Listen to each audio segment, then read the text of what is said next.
Yes. It's the BumCast presented by Windy City Sports Cards. I am your host, HBSE, the head bum in charge, along with Baloney, the Southside bum, and Dougie Fresh. And Peter, put that shirt back up again, man. Here we go. Yeah, look at That that. was a flag. Pope. Now available on ShySportsBums.BigCartel.com. Get yours. Thank you, everyone who's already purchased one.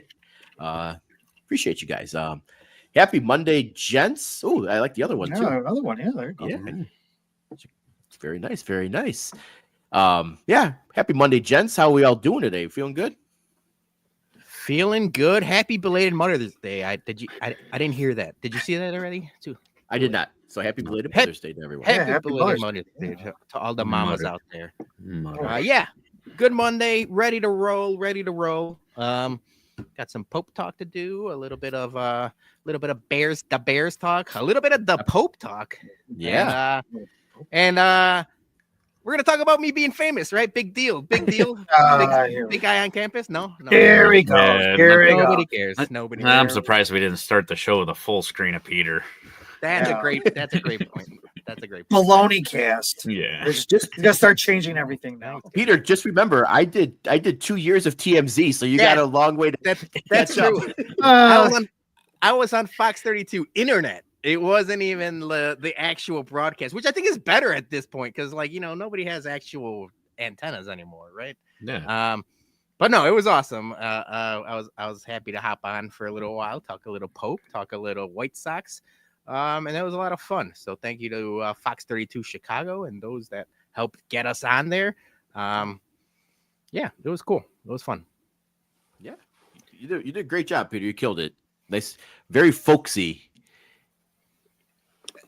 I got a lot of this guy's real Southside Chicago, and I've never really noticed the Chicago accent, but we all got it. Like all four of us, we get that a lot of holy cow, these guys are for real Chicago.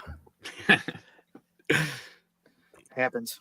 Yeah. I mean, we're not like Southside Irish or Italian where I don't talk like the Swirsky brothers, See, that's why you don't think you do, but then you do to other people. That's what I'm saying. I don't think I sound like that, but then everybody I sound like Chicago. I remember there was a time, this was a long time ago. It was Peter, your mom's goddaughter from San Diego.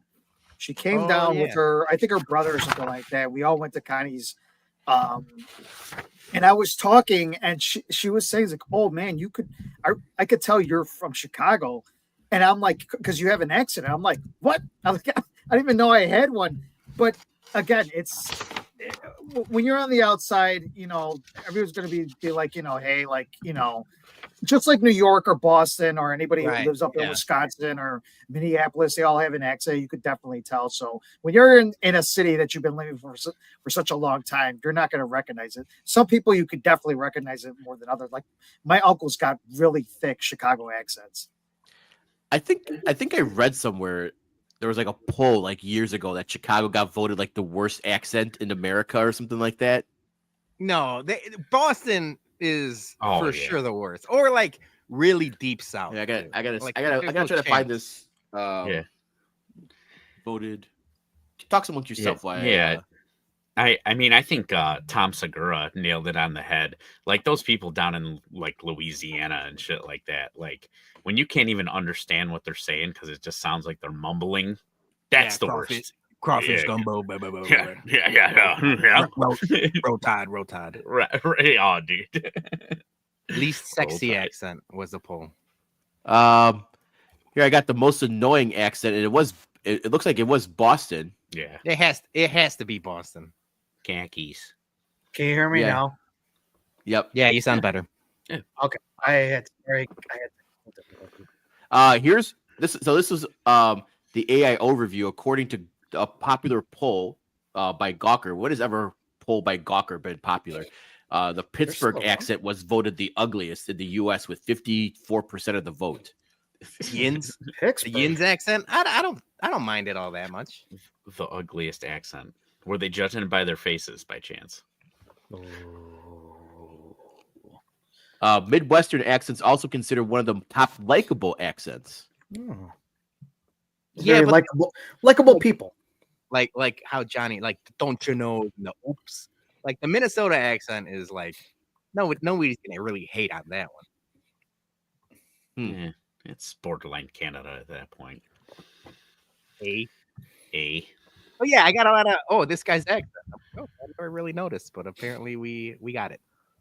So hopefully, Peter, they'll bring you back and they'll have a nice little partnership with Fox 32 YouTubes. You know, Would love to. yeah. But thanks to them, they let us plug some merch and everything, and you know, I'm never going to turn down a shameless plug. So Yeah.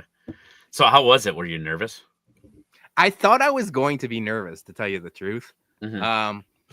I think it really helps that I was just like in my element. Like I'm in my Yeah. setup. It felt like any other, Drafty Pod, Asscast, BumCast, Happy Hour. It felt like very much one of those. Like maybe if I was in studio, I would, get kind of nervous. When we did the CHGO thing, I was really happy Dougie and Jason went first to do the pregame show, and then me and Johnny did the postgame show. Because like if I would have gone first, I think I would have been more nervous. But seeing you guys, little trickle pee. yeah, a little bit, a little bit asshole puckering up a little bit. But for today, no, it felt normal because, like I mentioned, I'm just here. Yeah, I think, and I would assume we would all agree, the most intimidating thing about the CHGO thing was how bright it was. Those With the lights, right? Were unbelievable, dude. Literally the bright lights. Literally the bright lights. Yeah, you're just like sitting there and you're like, holy shit. Yeah, so if I have ever so lucky, or we're so lucky to actually sit down with them in the actual studio, I think I would be way more nervous. If I'm just talking into the microphone with my bullshit background, it just feels like any other day. True. I just hope that Walter Jacobson and Bob Surratt and Bruce Wolf are going to be there. Oh yeah, definitely would like to meet those people. Yep. You know what? Big pie in the sky. Maybe we bring back, and now if Fox 32 is listening, we bring back the sports reporters with just a bunch of crotchety old men. And us. Yeah, we fit in perfect with that. That's a good idea. Yeah, Jason, you have a future with that show. You know what? I'm not gonna lie, during my unemployment tenure, I was actually thinking like, should I investigate like looking in the sports media like school or broadcasting school or something like that? Like, should I take my annoying rants further? Yeah, you'd be like the Steve Buscemi, like meme or whatever. What's up, kids? Or what's up? Hello, cool kids. How do you do? Right. What's up, Herb? Quick super chat from Gordo. It says cheers. Thanks, Gordo. Salute, Gordo. I owe Gordo a couple of texts. I feel like I haven't talked to him in a while. I mean, he pops on the comments, but I owe him a text or a phone call. Yeah.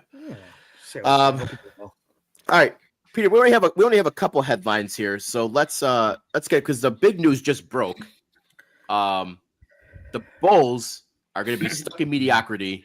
They're drafting 12th overall, and they lost Cooper Flag by a coin flip, and I don't know if there's enough walls I can bash my head against right now to numb the pain of losing Cooper Flag to a coin toss. Now, question. I know you were mad. You were mad in the chat and behind the scenes in our group chat and stuff. You were mad online. Did you really care? I mean, yeah, number one overall really is a big deal. But if the news of the coin flip, if that didn't happen and it was just, the Bulls, got into the playing game and picked 12th overall, I was like, yeah, no shit. This franchise is incompetent. Like, what else is new? The news of the coin flip really does like turn a little bit, just a little stab, a little prick. Yeah. No, it does. It 100% does, because like, think about, they had everything right there. It's like Derrick Rose, Bulls odds number one, kind of similar, 1.7, 1.8. Yeah, 1.8. Yeah. In McCormick Place in Chicago, like, they had all of the pop and circumstance ready for another miraculous lottery win, and they lost it because they picked heads. I think it would have been way too much of a coincidence if the Bulls got it this time around again. Like to me, everybody would kind of have been like, this seems very, very suspicious. They're already doing that with Nico Harrison. Like, what do you think is worse? Like in the overall NBA internet, the Bulls getting the number 1 overall pick when it's in Chicago and the odds are the same as Derrick Rose, or Nico Harrison and the Mavericks getting the number 1 overall pick the year that they traded their franchise player, and everyone's arguing they don't deserve it. Now, I will say the fans deserve it. The fans got shafted pretty hard for the last, couple months in Dallas. The problem is Nico Harrison is still running that franchise, and he's gonna make that pick. And it almost like I was right. See, and he's like he lucked into that shit so bad, man. So what do you think is worse? Like in the internet, I feel like they would have said it's rigged regardless. Yeah, I mean, it is what it is. I mean, I saw when they put down when they showed that the Mavs were going to get the number 1 pick and they showed Cooper Flag, I could tell he was like, really, yay, I'm going to go to this one. I mean, I would say sometimes, things line up correctly where they're like, yes, I think the number 1 pick is definitely going to want to go there, be a, part of that franchise and what that, but there's sometimes when you could tell when you look at that face and you're like, shit. And he was just kind of like golf clapping when they showed him. I mean, what is he supposed to say? Like, fuck, I'm going to get picked by the Mavs or something like that. But I mean, Cooper Flag's a really great player. Obviously, I saw a lot of college basketball this year. Obviously, he played against the Illini who killed us in that game against with Duke in Madison Square Garden. So definitely he's it. He's definitely, he's got the size, he could shoot. I think he's going to be a real good player for the Mavs. I think the one thing about this draft is they do have a lot of good players, probably from the top 1 through 10 in my opinion. So not 1 through 12. I'm not saying that we can't get anybody for value, but some of the players that I'm looking at so far coming out of the league, and I've seen them play. Dylan Harper is one of them. I mean, I just feel that, it would have been nice if they would have got it to the top 10, but we'll see. Like, I didn't think when we got, what's his name from last year, that draft pick. Buzelis? Yeah.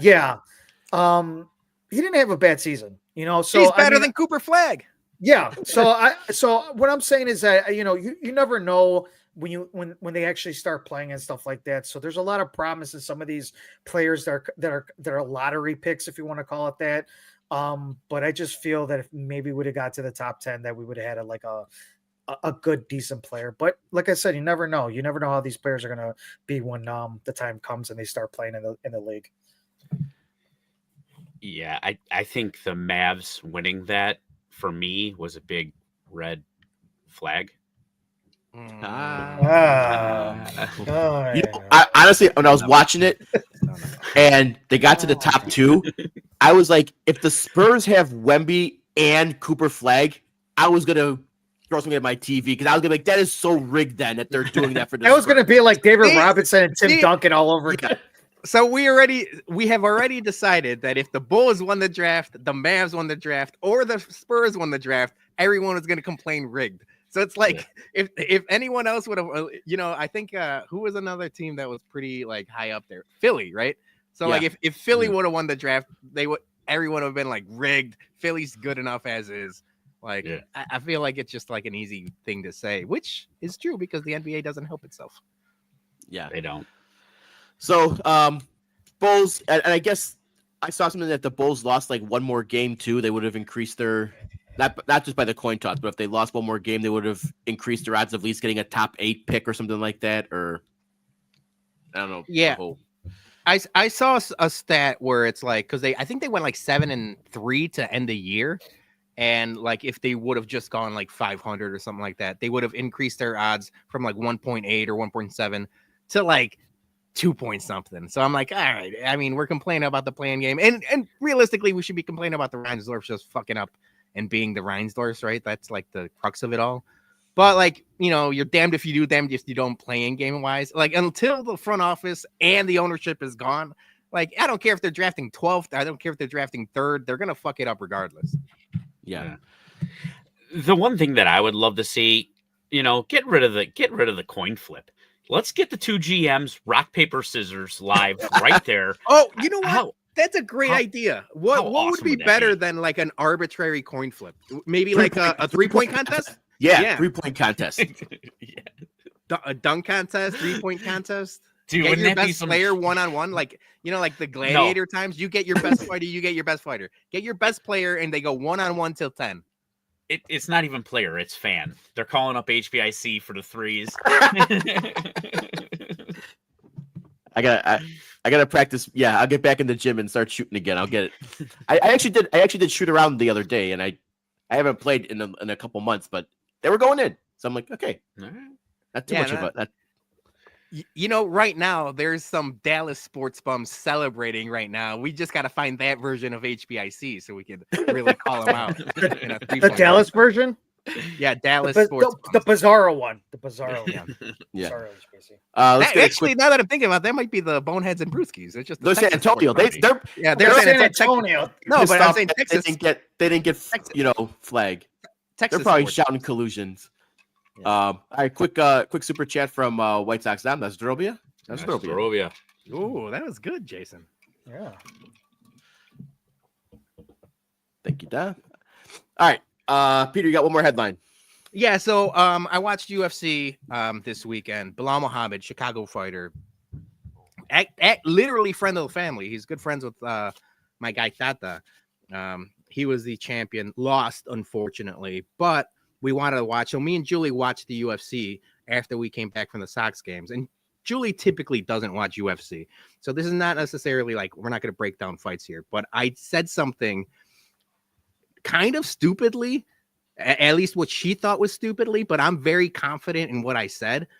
You guys know Valentina Shevchenko, right? Valentina Shevchenko is one of the best woman fighters of all time. Bullet is her nickname. She's going to be in the Hall of Fame. She's a 125 pounder. She beat the brakes off of somebody. And I said, she's 125 pounds. If she had one shot to punch me, I don't think she could knock me out. And Julie's like, she would knock you out immediately. And I was like, do you think she could knock me out? One punch. Are uncontested? Yes. Like, are you just like, saying I know that? it's coming. Maybe I could brush it off. Like, I know it's coming, but yeah, it's uncontested. Yeah, okay. I was gonna say if you're just standing there and she's got her best shot, absolutely. If you're moving a little bit, yeah, the odds of it hitting. What's the height difference on her? Because if she's got to like swing up too, that could. So I'm almost Street three. Fighter shit. I'm almost three Valentina Shevchenkos, and I am like a foot taller than her. Not a foot, but like I'm good, like 8 inches taller than her. Now, what if like instead of a punch, she gave you like a reverse like elbow or something? No, I said punch. Punch? And then, so then Julie like, well, this is kind of sexist, and then I went as far as I said no 125 person could knock me out, man or woman. I just don't think the physics are possible. You don't think Mighty Mouse could have knocked you out? So I ended up calling my guy Tata. My cousin Tata fought for a little bit in MMA, and I asked him. I said, "Do you think Shevchenko can knock me out?" And he said, "No." He said, "I just don't think it's possible." And then he said, "I don't even think Mighty Mouse can knock you out." So then we're like, all right, 145 pounder like McGregor when he fought 145. That's when I start thinking, yeah, he probably fucking knocked my ass out. Yeah. But 125 pound fighter, I just don't see it possible if I know it's coming. Like if it's a cheap shot, of course, like anybody can get knocked out. Yeah. Peter goes on one TV show on Fox, and now all of a sudden he thinks he can't get knocked out. Yeah, we can't. I thought about this before. Yeah, I can have you. I was invincible before I was famous. Jason, you're on next. We're gonna have to talk to Fox about this. But realistically, 125 pound fighter, Dougie, you're a bigger guy. Do you think that somebody can knock you out? No, I don't think so. Yeah, I mean, they'd have to hit me perfect. They'd have to hit you perfect. And I just started thinking, I'm like, who on White Sox Twitter that like shows up to the tailgates is close to that? It'd probably be Arjun, right? Yeah. Yeah. Well, we should see. I mean, he plays the sax. Let's see if he can throw a punch. I would let Arjun punch me for the sake of content? science. Yeah. Yeah. I I gotta get him on a a. scale though. I gotta get him on a scale. If it's 135, maybe no. What if we're gonna be in lot B or whatever, holding towels around Arjun so he can weigh in naked? Yeah. You come out of the porta potty in the towel. Yeah. Get the All scale. right, here's one punch. I feel like Jerry Seinfeld. There he goes. He's 140. I like how 140. this is going. Too big. He's gonna have to cut weight. You're gonna have to cut weight if you want to punch me, Arjun. All right. Maybe Maddie Spags. Oh yeah. I mean, that sounds crazy. I don't think Maddie Spags can. Yeah, knock what me out. about the 125-pound gorilla? A gorilla could knock me out. Yeah. Yeah, I don't know, Peter. I think she's She's probably the hits best a lot fighter in harder. the world. Yes, I know. I think she probably hits a lot harder, and if she can line it up, I think she can probably nail your sweet spot, and if it maybe not knock you out, but maybe like knock you back and make you stagger and Yeah, I'm gonna spin cry around. and I'm gonna curl up into a ball and complain about it for 3 weeks. But I'm saying knocked out cold. But you're saying I you're just don't think it's you're moving, like you say, it's coming, so it's not going to be a clean shot. Yeah, like I'm not gonna I'll be able to like at least move like left and right, you know. Okay. Uh, Alright. Jose says we need that punching game in the next tailgate to see what's the power. You know what's like?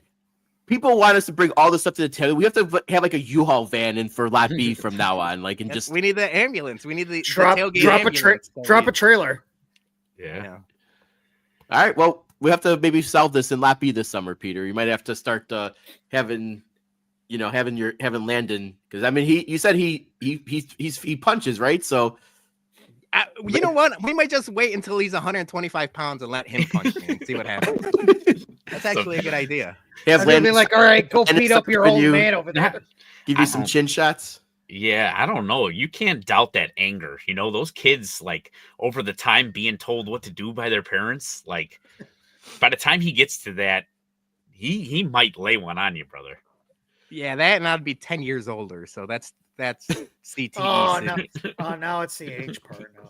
Yeah, it is the age. It's a combination. It's a combination. Height, age, weight, everything. Dom said his son's about 117. That's right around there. Oh, I've seen him. He might be able to kick my ass. I don't know. I'm regretting this already. I'm regretting Yeah, this. see? Maybe. Yeah. We have to sign some waivers. We'll have to sign some waivers. I'll be done. Arjun says he's a brown belt. oh shit! Ooh. Oh. A brown Andy- man and what? Saxophone? He's a karate brown belt and may have done a bit of Muay Thai. Just as FYI. Oh, Peter, you might. Damn. Oh, I ain't he's- afraid of Arjun. No You know offense, what? Arjun. You know what? Now we have to maybe bring like Grapple? a karate board in Lot B. I'm telling It's you, gonna bro. be like Hey, Turtle versus Ronda Rousey. It's gonna be me versus Arjun. How many seconds? 2. Yeah, 30 seconds to Yeah. survive. I'm telling you, bro. Shit. Dude, what if he knocks you out and then plays you off with a saxophone? Da-da-da. He's playing some Kenny G type of shit. Da-da-da-da-da. He just 1 foot over your ice knocked out body playing Careless Whisper. Right in my ear. He's never gonna dance again. He just got knocked out by Arjun. No coming back from that, bro. No. I do All it for right. content though. Yeah. Let's pay some bills.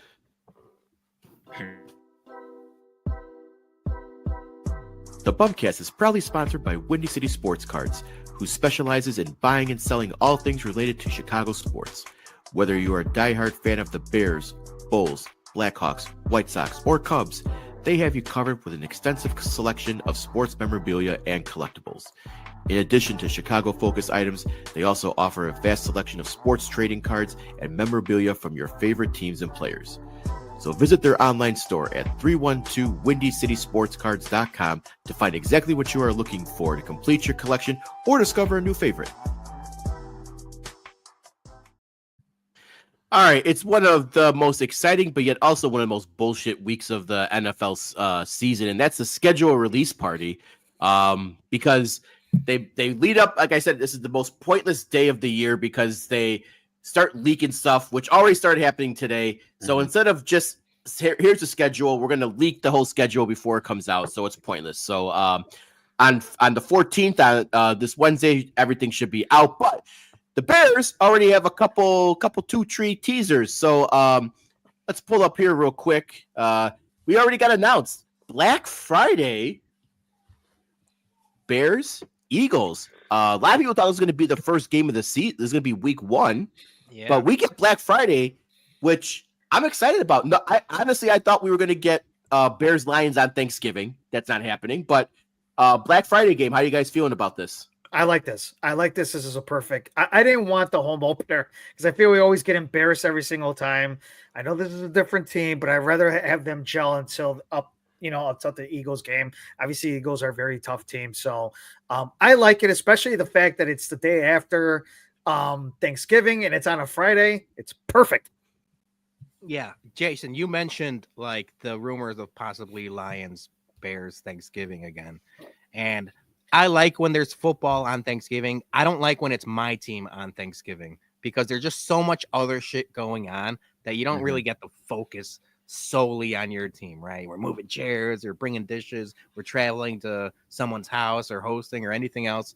And it's just a lot. The day after Thanksgiving is almost perfect because you're just going to be fat and lazy on the couch and or at a specific watch party that may or may not happen. And it's going to be awesome. Wink, wink, hint, hint for people watching now. Yeah, watching and listening.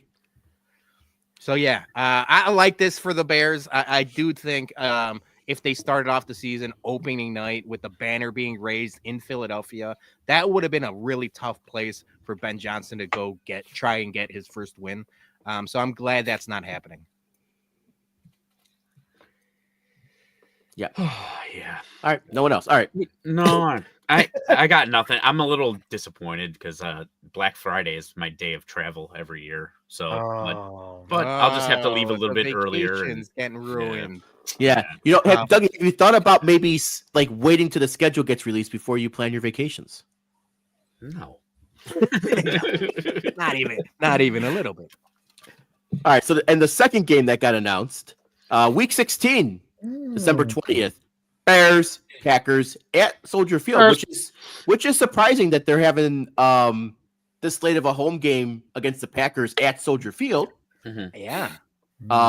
Usually, and now the question is, are we going to get Bears Packers again week 18 in Green Bay, or do we get maybe the Lions week 18? So here's what I think absolutely has to happen, and I'm throwing out one of my predictions right now.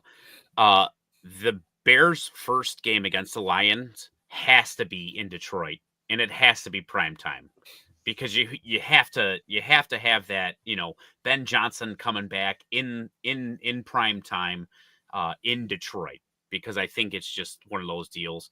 I totally could see one of the last games being against the Lions because they're gonna make it be like a game of contention. So. Yeah, it's always the last week of the season's always, they call it rivalry week, right? And if it's not going to be Bears Packers, it's going to be now Bears Lions or Minnesota, if you really be honest. But more the Lions because of the Ben Johnson thing, right? That's where one of my predictions, I thought they were going to open the season against the Lions. I think maybe like on the Fox 3:00 game or even Sunday Night Football against the Lions. But how, like Jose's in the comments, by process of elimination and doing a little bit of math, this is on a Saturday. This is the Saturday game on the 20th, which means that the Bears are most likely playing Christmas against Washington. Because, like, if you go back to the other slide, they're playing the Eagles. The week before, the Eagles are playing Washington. So they did this last year with 4 teams. The people that played on Saturday then played on Christmas Sunday or on Christmas Day. So it sounds like we're going to play the Commanders next week. So week 17. Yeah. Okay. Yep. All right. So those are the two that got out. So let's let's pull up now and we'll start doing our predictions here. So we have the away games, Lions, Packers, which we already know about, Vikings, Ravens, and Bengals. Eagles, we got announced. So of those, I want to get your guys' take for even for the home games as well. Which ones are going to be our prime time? What are we getting Sunday night? What are we getting Monday night?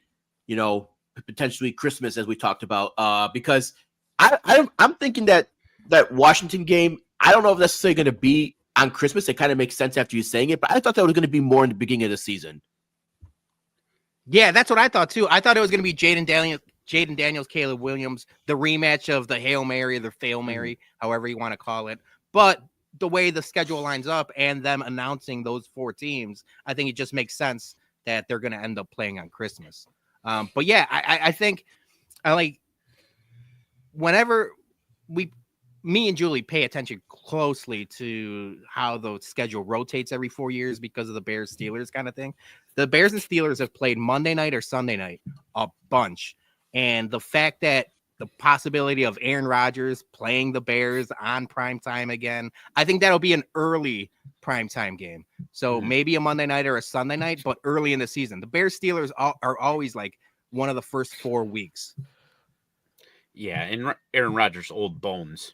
Who knows how many weeks he's actually going to make it. So you got to get that game out of the way. Yeah, you got to get that early. But it's always storylines, right? That's what we're looking for. We're looking for Ben Johnson versus the Lions. We're looking at Aaron Rodgers coming back and owning the Bears. We're looking at Jaden Daniels, Caleb Williams again. The NFL loves doing these type of storylines. So that's where we got to like dig in and try to figure it out. But So let's start let's go back to the beginning here. So how many primetime games you think the Bears are going to get this season? Because they already got 2, 4, 5. Are we counting Thursday as primetime games? I would say, you have to. Yeah. Because you know that like every team gets a Thursday night game, but like they're not necessarily primetime only because there's shitty ass matchups.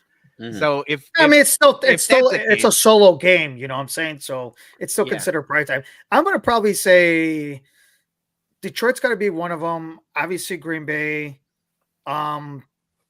Philadelphia, and probably 4, and then Steelers. You don't think 4? Okay.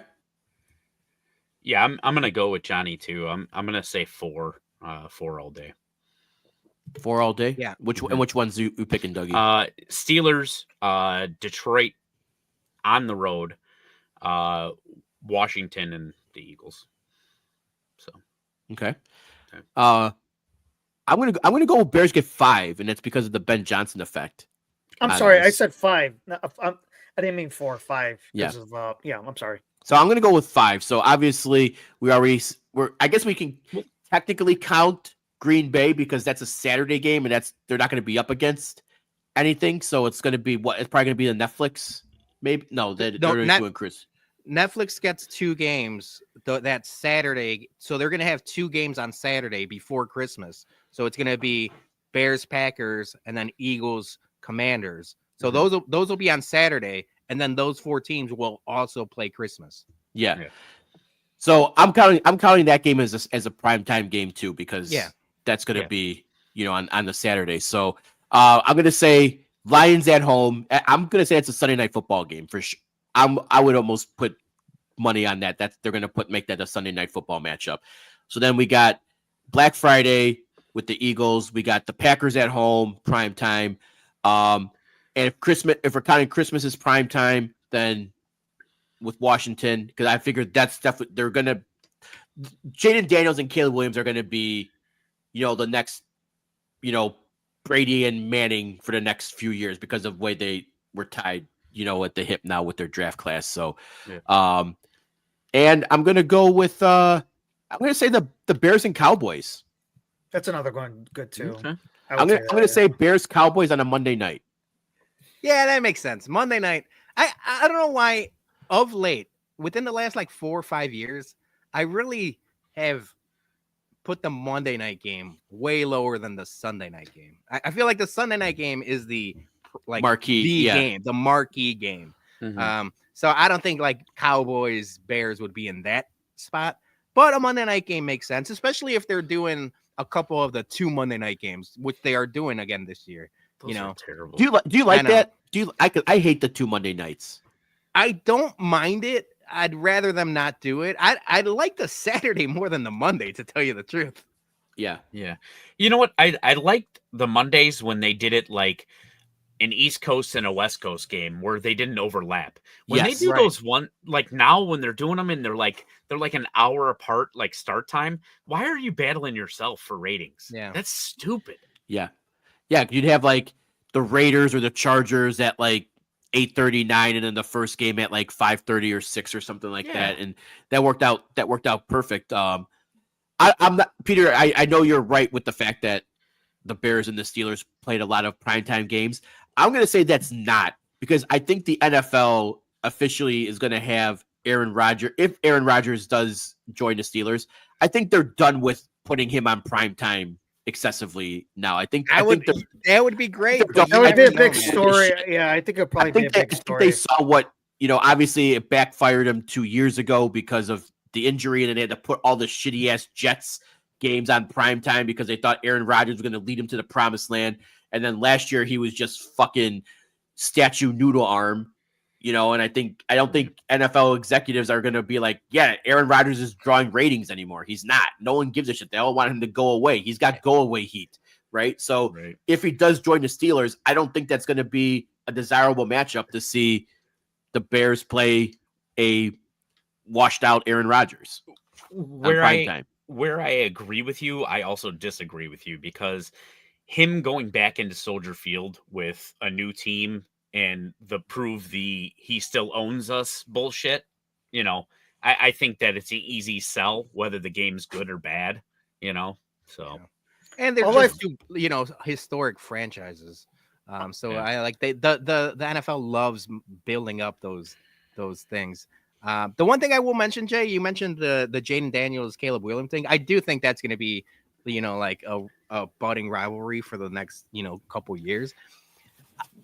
I don't know if like 5 primetimes games or more than 5. I think 4 or 5 is like right at the limit. I don't think they're going to have a lot of noon games. So if the Washington Bears, if that's not a primetime game, it'll be the 3:00 game on Fox, or the 3:25 game. I think that's going to happen a lot. I think the Lions maybe is a 3:25 like marquee game. I'd be shocked if the Bears have a lot of noon games this year. That's what I was gonna say. I was looking at their Ravens away game. That's definitely a 3:00 CBS game. Yeah, for sure. CBS game. Yep, Yeah. exactly. Yeah, so I did a little digging or whatever on the weeks, and I can eliminate some stuff just by way of just different things that are happening. So I believe that week 1, the Bears will be on the road. They've started the year 3 straight years at home, and I believe that that's going to change. And I don't believe that they're going to play at Baltimore or Cincinnati, because both of those teams share parking lots with the baseball teams, and they both have baseball games that day. So I don't think that either of those teams are an option for away. Vegas kind of seems like maybe might be the week 1 good option for the Bears. Oh man, that'd be awesome. Right out of the gates. Week 2, I had this is before I found out the news today or whatever. Philadelphia is sharing a parking lot, obviously, with the Phillies, but we know that game already. Week 3 cannot be against, if it is on the road, cannot be against Cincinnati. Billy Joel's in town, and it can't be against Vegas because Chris Brown is playing there. Also cannot be at Baltimore because the shared parking lot and baseball game again. And also believe it will not be against the Vikings due to international travel in week 4 for the Vikings. Sleuth and Dougie. Sleuth. Yeah. What else? Anything else? Yeah. Week 4 won't be against the Steelers, won't be against the Vikings, or won't be against the Eagles. Parking, and then they also believe that is the Ireland game. So that's that. Week 5 will not be against the Browns, not be against the Vikings because of the London game. Week 6 is a Chicago Marathon, so that will not be a home game unless it's a Thursday primetime or a Monday night game. Oh, that's good to know. See, that's a good one. Chicago Marathon. Following week is the Detroit Marathon, so you won't see the game at the Detroit at Detroit on week 7 for anybody. Week 11. Obviously we already know about Washington. Won't be at Detroit because Billy Joel's in town. And then week 12, I ruled out Las Vegas just because F1 racing is in town. So that's what there you have it. The schedule's there. I know. The Now, schedule's right there. we should have Heard it here first. We should have done like the strings, the Charlie Day, and kind of connected the dots. We need to one more step. I was trying so hard, dude, and I just ran out of time. I needed to do a little bit more digging, and I was like, okay, I can start stringing stuff together, and then like it just got out of hand. Detective I Doug love here. You did great. I gotta give. That was fantastic. I love that. It's something simple, something I never thought of, but it just makes sense. Parking. Yeah, I mean, you got to put fucking cars somewhere, and you just can't have a baseball game and a football game at the same time. That was good detective work. Dougie, is there any? Sorry, real quick, Johnny. Is there any places you could bet to put the Bears schedule on? Like, not that I've been able to find.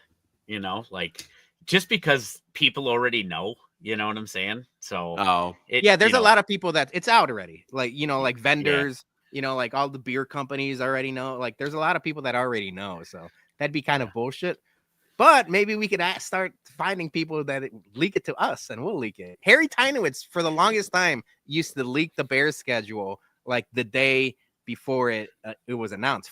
I would always follow Harry Tynowitz for a bunch of different reasons, but I knew right around now, follow him, and he'll leak the Bears schedule, and it was always right. So we need to be that now. Yeah. So do you guys have a prediction of what might be the home opener then? I think I would venture to guess it's probably it's Vikings. That's what I'm thinking. I'm looking at the Vikings as a home Vikings. Opener. Yeah. Yeah. You know what? At the Vikings in Minnesota. That's what I'm thinking. That might be the home opener. The game that the Bears. Oh, you mean the season opener? I'm sorry, the season opener. Yes. Okay. Yeah, I'm thinking I'm going with Vegas. I think Vegas makes the most sense, but I could be wrong. Yeah, they always play the Bengals early too. I remember both times they always play those games early. I think our good friend Aloha, Mr. Handel, I think he said he's from his based on his season tickets. I think it's game 5. Okay. Yeah, so I had it written down week 5, October 5th, Bengals. I mean that's still early. But yeah, I had it written down as October 5th, Bengals. For the Bears home opener, which I think will be either week 2 or week 3. I'd like to see them, get somebody that they're going to kick the shit out of, like Give me the New Giants. York or something. The Giants, yeah. Even New Orleans, I mean, they got a quarterback controversy now with Carr retires, I'd like to see that. That's another thing. Is it possible that there's room now for Aaron Rodgers to go to the Saints? Oh, because Derek Carr retired? No, Derek Carr he retired. doesn't want to go to. He doesn't want to go to the Saints. I don't think they have the talent there. They're in cap hell. They've been in cap hell forever. Yeah. They can't spare $10 million. And Steelers got DK Metcalf now, so got rid of Pickens. Oh, yeah, that's one less weapon. Yeah. Right. All right. Before we go to Sox talk, quick super chat from Little Yumper. He said, "Salute, hermanos. Salute. Yep. Yumper. All right. So, and I'm sure we'll get a lot more schedule releases tomorrow. They're all gonna start cherry picking. Yeah. So, Dougie, we'll see how accurate you are with all your picks. Pretty good so far. So, if I'm completely wrong, we'll just delete the episode. Yep, we can do that. All right, let's transition now to some Sox talk. And guys, it finally happened. Our boy Tim Elko was finally promoted to the bigs after all these years of, and even for the past month of us all screaming promote. He finished with a 348 average in Charlotte, 10 home runs. I think he was tied for the league in home runs down there. So we're officially all alcoholics now. And shameless plug, our new shirt is out now. Lot B Alcoholics. So you just look to our Twitter page and you can see that it's out now. So buy it. Thank you. But yeah, guys, first major league hit, 3-run bomb. Johnny, you said it. I said it. we all put the home run bet in for the first game, and then no one ran it back. I know some people did, but we didn't run it back. And damn, I wish we would have. But you know what? Just real quick, I was driving to Missy's family's house for Mother's Day, and I was, when Tim Elko's name came up, we were listening to that on the radio. I was like, damn, I forgot to put the bet for the home run. And sure enough, the next pitch, he got the fucking home run. So I'm like, of course, that happens to me. Yeah, Johnny just shuts off the radio. I was happy. Yeah. I was happy. It was the same thing. Talked about this for a little bit now. When Mydroth got promoted and Edgar Caro got promoted. And now Tim Elko. The vibes, man. The vibes on in the ballpark on Saturday, just because we knew that Tim Elko was going to play, was different. And that's something we haven't had in the last year and a half for 2 seasons, right? Like, it changes things. And the fact, not only that Tim Elko, he's hitting fucking bombs, the fact that he knows how to win, right? Like he's won a College World Series. He's got a statue at Ole Miss of him. Granted, it took him a little longer. He's 26. He's an older prospect, but he just looks like a professional ass baseball player. And yeah, he's going to strike out a bunch, but we fall in love with people that strike out a bunch. I mean, the Sox have a history of home run hitters that strike out a shit ton, whether it's Jim Thome or Adam Dunn or even Tim Elko now, right? Like, so I just feel like it changes the vibe of this team. And maybe it put a little bit of smoke under Andrew Vaughn's ass, because Andrew Vaughn he home runs back-to-back games with home runs. I'm like, oh shit, this guy's up. I better fucking do something. So the fact that you could put Elko in first base, he'll play better, and now Vaughn could DH and not worry about his fucking terrible defensive and his hair, like we always mentioned, but everything else that he's worried about. Now we can just focus on hitting. Maybe the DH is where Vaughn shines a little bit more. Now, I'm not saying Vaughn's going to be awesome now because Tim Elko's up, but what if he is? But sure did seem to help a little bit. So that's what I'm saying. Now we're just waiting, right? We're now we need the next vibes guy. Maybe wait a couple weeks, maybe another month, and then Kyle Teal is up. And then slowly but surely these guys start gelling, and this becomes a semblance of an actual major league ball club, because there's patchworks there, right? There's some starting pitching that's awesome. There's some bullpen issues that are dog shit, but there's little by little, you start seeing the seedlings, if you will. They're sprouting a little bit of flower here, a little bit of, plants there, and it's starting to come together. It's going to take a long time, but Elko could be part of that solution, which is awesome. The Sox are basically like the game operation.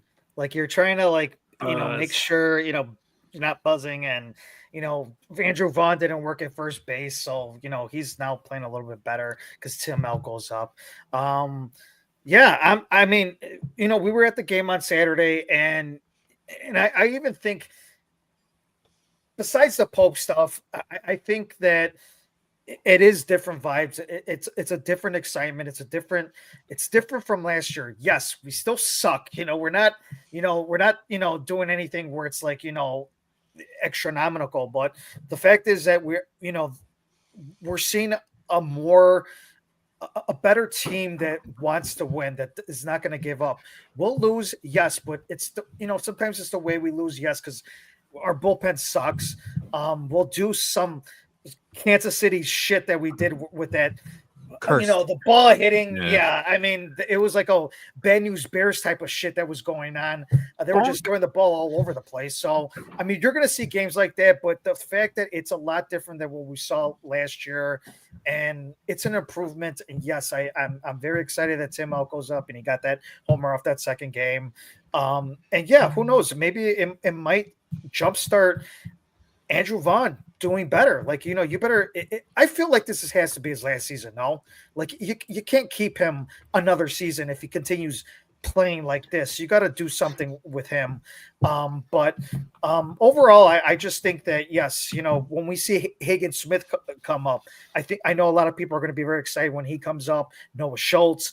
I know, Jason, you're going to be talking about the farm report here, so we're excited. I feel like. It's not the same way that we were with when when it was like Kopech and Moncada, because we were expecting a World Series team. And I feel like now it's like the total opposite, where we're just kind of like, we just hope things like just improve. It's just a lot better than when we saw that second time around.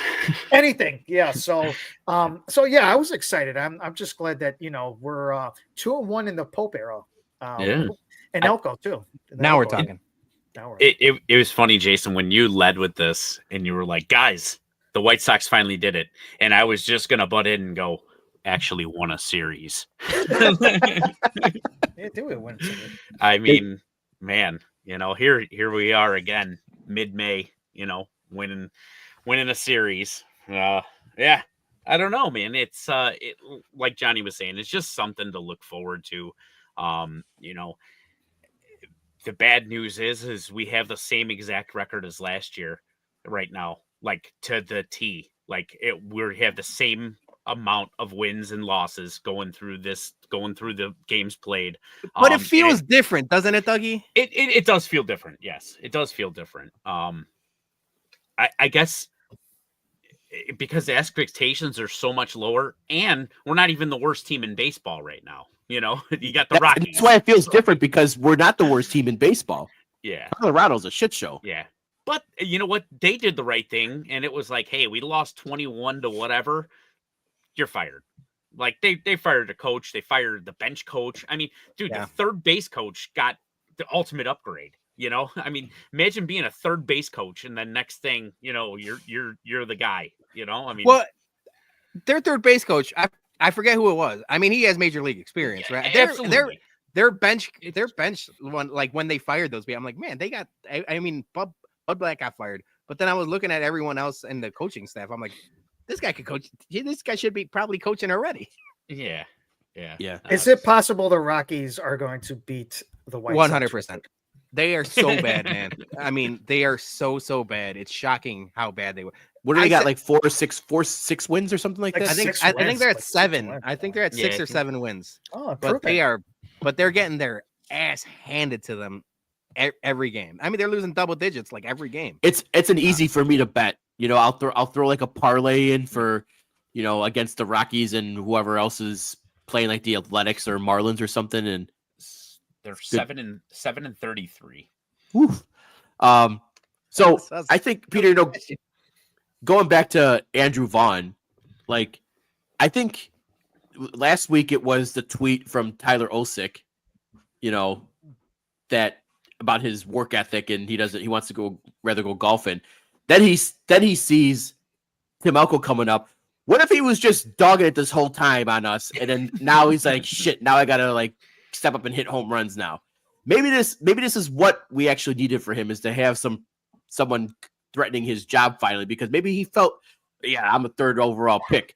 They ain't gonna cut me. They ain't gonna bench me. I'm gonna cash in they paid me. I'm gonna take my money. So now he might be the one batting 7th or 8th in the lineup if he doesn't keep it up. And Tim Elko might be batting 4th. I think Tim Elko is going to be, that 3 or 4 hitter going forward after he gets his feet wet for a couple weeks. I'm going to say a couple weeks. I said the Saturday game, he ended up batting what, like 7 or 8. I thought like the 6th.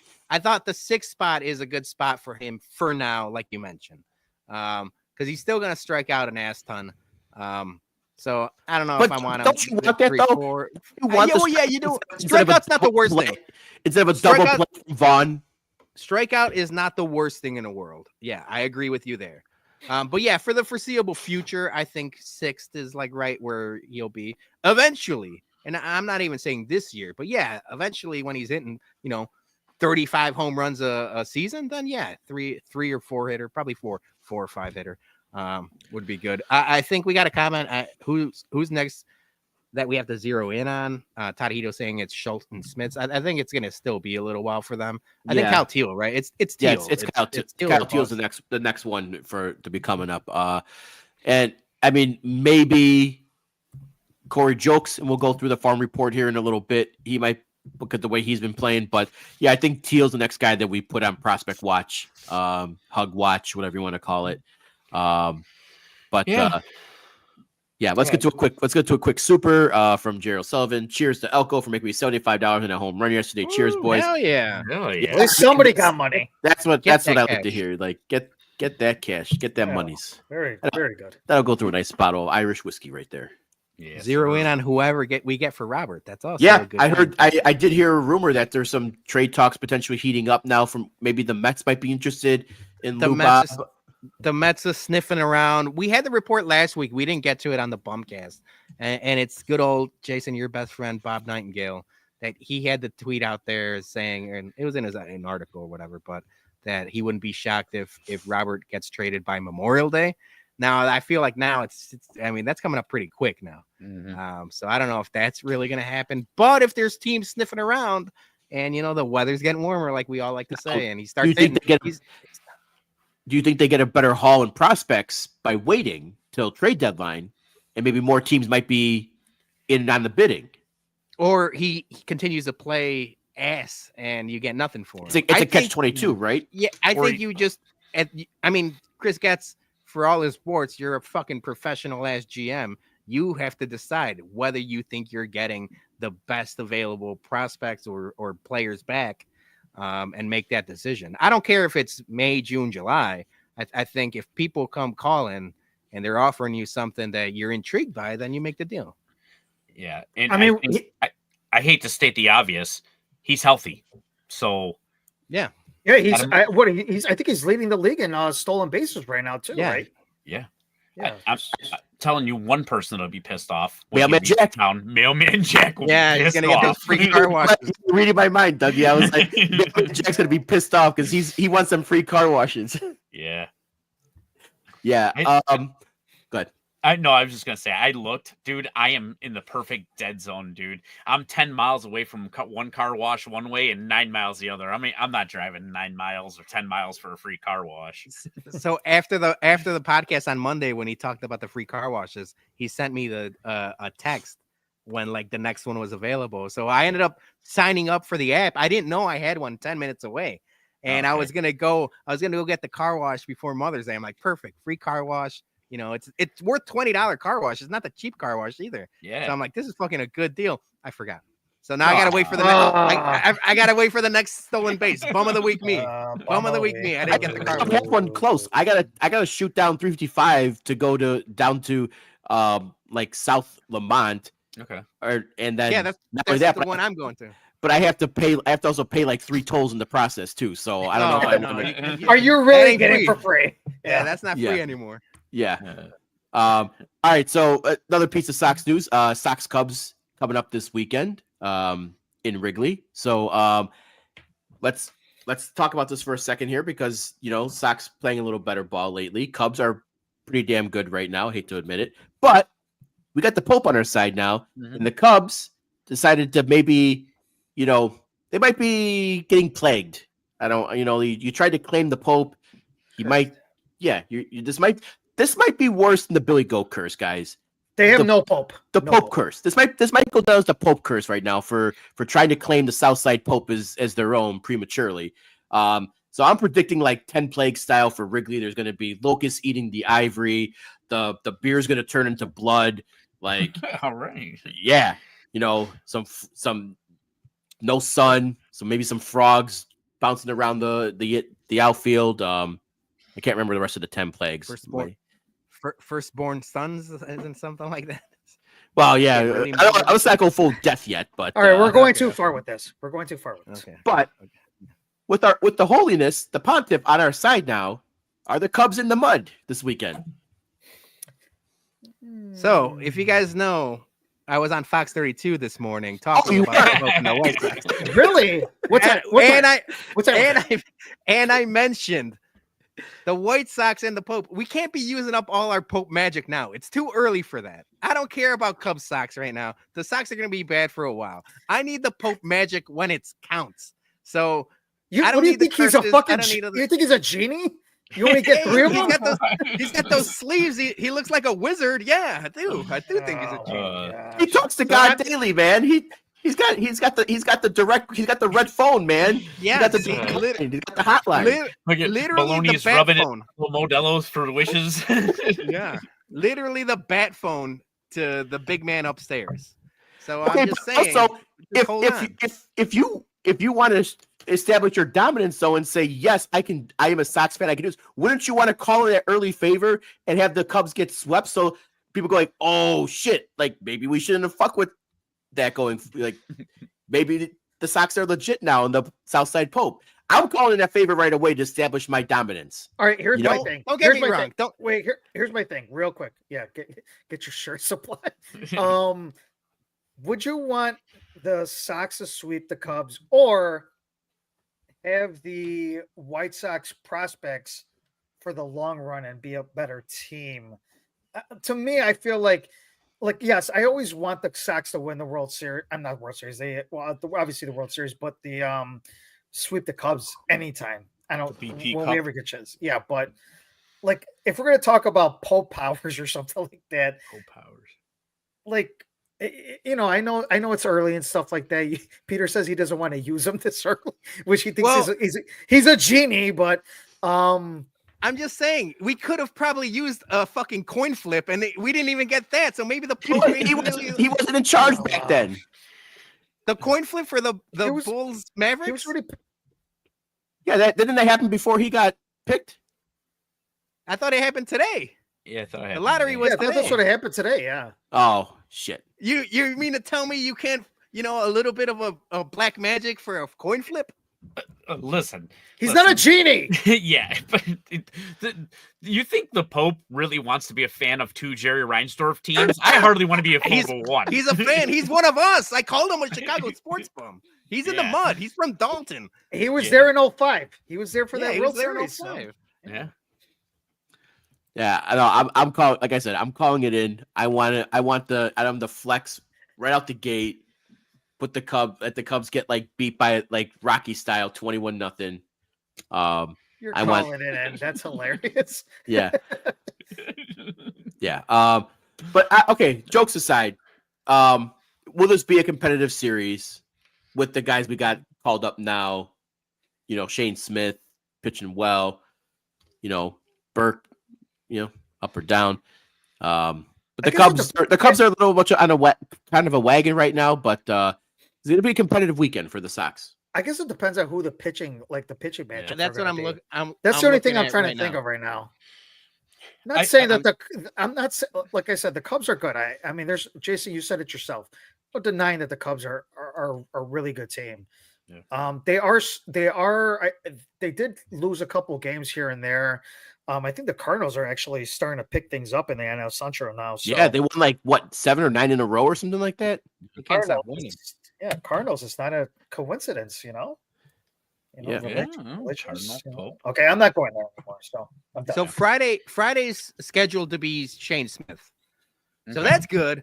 I mean, the one thing the Cubs had their first like losing week last week. They played really they played tough weeks. I mean tough schedule. But they're hitting the shit out of the ball. So like you mentioned, Johnny, if the bullpen or like the starting pitchers, it really depends. I think it'll be competitive. I'm not counting my chickens and saying they're going to win 2 out of 3. I don't think it's going to happen. The games are, for the most part, always pretty competitive and pretty tight. Yeah. Whether the teams are bad or not. But if it comes down to a bullpen game, they both have terrible bullpens. Yeah, that's true. But that's true, yeah. I'm betting the over. I'm betting the overall weekend over. Yeah, that's what I'm saying. Maybe not Friday. Not Shane Smith. Yeah, no. Yeah. So both Cardinals won 9 in a row. So yeah, I say curse of the Pope, man. Cardinals are gonna. We'll be watching. I think Josh Sox Machine's having a watch party for one of the games. I think on Saturday. 108's doing the watch. Well, 108's doing. There's 108's doing Sunday at Cork. No, Josh is having Saturday at Ramova. Oh, so if you want to watch it with people, you could go there. But I'm going to be watching the game. I mean, we all are. They're going to be excited. Yeah. All right, let's get to our farm report real quick. Before we get into some nonsense. Now remember, this is from the last 7 days, so it's not the full season. But we're going to start. No Tim Elko this week because he graduated. Yay! So we officially have crossed off Yay. Cuero and Tim Elko off the list. So we still got Kyle Teel though. This last week he went 5 for 17 with 5 RBIs and 1 home run. So decent week for Kyle Teel. I think he's end of the month call up probably. I would Next say. man up. I mean, you don't want to root for injuries. You don't know what's going to happen, Well, but Corey Lee's going to be coming back pretty soon anyways. Right. He's on the rehab assignment. So I don't know. they got a log jam at fucking catcher right now. Yeah, that's the thing. You know, like, and Corey Lee only started like 5 games of the season. He had a good so spring. And Corey Lee had a decent spring. Yeah, so does he even get the starting job when he comes back? You know, I don't think so. But yeah, I think end of the month, I think you'll probably see Kyle Teel up. One guy who's not on the list anymore is Colson Montgomery. And Peter, you mentioned it. He fell off the top 100. Yeah, baseball MLB pipeline. He was in the 30s and just completely tanked to now. The newest report was out this morning, and he is out of the top 100. I mean, that's not a surprise to anybody, right? Like, he's not even with the damn team right now. He's doing like personal assignments, trying to get his chickens and his mentals correct, and it's just not working. So it's sad. Hopefully he could bounce back, but it's not looking good at this point. Like, I'm not saying I'm gonna, Tory Taylor punt, but I'm almost ready to punt. Yep. Like I said, I'll say another week. Beginning of the season, I say keep an eye on Corey Jokes, and he's still doing stuff, man. Went 6 for 18, tree, 6 RBI and 2 home runs last week, man. Again, what do we do? Like, we're calling up the wrong people. I think Corey deserves another chance, right? If he's going to be your third outfielder, your fourth outfielder, like, give him a shot. All right. So what are you doing? Are you sending Brooks Baldwin down? I mean, yeah, Palacios Palacios is going to be gone. He's the next guy out. I mean, I was talking to Chirizi on Saturday, but whoever is getting called up next, whether it's Corey Lee and whatever kind of shuffling you have to do, I think Palacios is the next guy that's gone. But after that, like, who are you replacing? I don't need to see Baldwin in the outfield anymore. I give Corey Jokes a chance here. I mean, what do we got to lose? The guy's just week after week, he's hitting over 300. He's not driving in runs. So obviously he did Sergio Santos did something with them down there. So yeah, and that's it. And Tadahito's right. Topman will get the nod before him, which is his rehab assignment is, I think, starting. I talked to Josh Nelson about it on Saturday. He's getting the hamstring right. It'll probably be extended rehab, but like, he's on the way back. There, like I said, it's a logjam of suck and a logjam of mediocre, but like, there's just no place to put these guys right now. Yeah. They just don't want to cut bait, on some of these guys. Yeah. Austin Slater. So yeah, I feel bad for Corey. But keep doing what you're doing, man. Maybe we can trade him for a bullpen piece or something, for a decent bullpen piece, he keeps hitting. Don't get me wrong. I liked Corey Jokes when he first got called up with the White Sox. I thought he could be a vibes guy because I like that part of him. But there is a possibility he's just a really good AAA player. Yeah, or a 4A player. Yeah. Yep.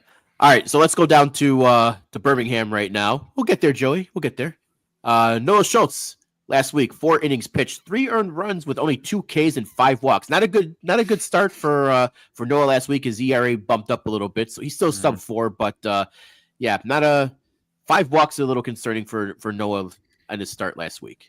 Yeah, that's bad. Yeah. So you could get to the next one, and then I'll talk about it. Okay. Back and forth. And then Hagen, he only went 2 innings, but no one runs it in 4 Ks. His ERA jumped up a smidge, but he's still low, very low too. I have to imagine at this point he's getting bumped to Charlotte in the very near future. I don't know if they're gonna, tag team these guys up together and have them go hand in hand, or if it's just, hey, who's ever doing better gets the first jump. But at this point, Hagen Smith has nothing else to prove in Birmingham. I think he should be in AAA already. Yeah, so this is what I was surprised in during the MLB pipeline article that came out. They still have Schultz higher, and rightfully so. He's just done it for a little bit longer than Smith. But what Smith's doing is like undeniable at this point. So I think you're right, Jay. I think, I don't know about soon, but soon-ish. I think they're both going to be up. I think you do time together because I think it's just easier. Like if you're training one to train the other, they're kind of like doing it together. I think they had, style. Yeah, perfect stranger style. There was an interview. I think it was a Red Line or the Stretch now with Noel Schultz, and they talked about like like the White Sox like doing like, you know, having them grouped together. Yeah. And the other guy in the pitching rotation, Grant Taylor, he went 3 innings, 2 earned runs, 3 Ks. His ERA also jumped up a smidge, but he's still doing really good things. This point, you know, maybe he's more suited long relief because he's not going deep into the, you know, into the games, but still you like what you see, but out of potential back end rotation, long relief guy coming up. So, am I wrong though, thinking that Grant Taylor's potential future bullpen guy though? No, I think we talked about that last week. I think it makes sense. Even early in the year, they did this with the White Sox do this with a lot of their pitching prospects. Is you toss them in the bullpen first and you know, get your feet wet there. If you pitch him 8th inning, maybe 9th inning, you know, see how good he is there. And then if you want to stretch him out and do the Kopech route, which I'm not saying, I mean, Kopech ended up being a bust for us, but, you know, had a decent last year with the Dodgers. You do that, you know, like you start him off with the bullpen, stretch him out, then you could be a starter later. But yeah, Grant Taylor seems to be a guy. A lot of these guys are guys. And speaking of the guy, the man of the hour, the talk of the minors right now, Brandon Montgomery. Woo! What a week for him. 10 for 21, 10 RBIs and 3 home runs. Yeah, he is absolutely killing high A right now in Winston-Salem. Another one that's not going to be there much longer. 2 weeks at the most, you probably, if he keeps hitting like this, you know, send him up to Birmingham. This guy, like they said, he was 12th overall pick from Boston. Injuries derailed him, but he was supposed to be hot shot prospect. You know, some like, oh yeah, he's a can't miss. But I think this guy's just gonna shoot through the system, and I would not be surprised. I'm not gonna say mid-season. I would say September. Maybe he gets a September sniff if he keeps fast tracking at this rate. But man, you would really have to. I mean, he has been. He's been rocket ship, but like you got to kind of give him an extended look in AA and AAA, right? Yeah, you don't want to rush these guys, especially if he came off of injury or he had some sort of like, you know, he's just coming back from that. I'd rather not rush him. I'm not saying rush him. I'm saying maybe you get a sniff at the end of September. You know, just a couple games. Best case scenario, he hits AA, does the same, hits in AAA, and then he's on the starting in the starting lineup next year. Yes, 100% after spring. So, but yeah, maybe September is a little quick, but like Tadahito mentioned, it would be a great story if he just, you know, rockets to the moon. Yeah.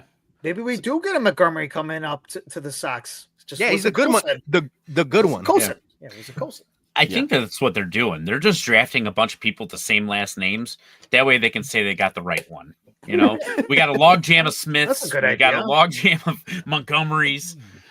It's a good idea. Yep.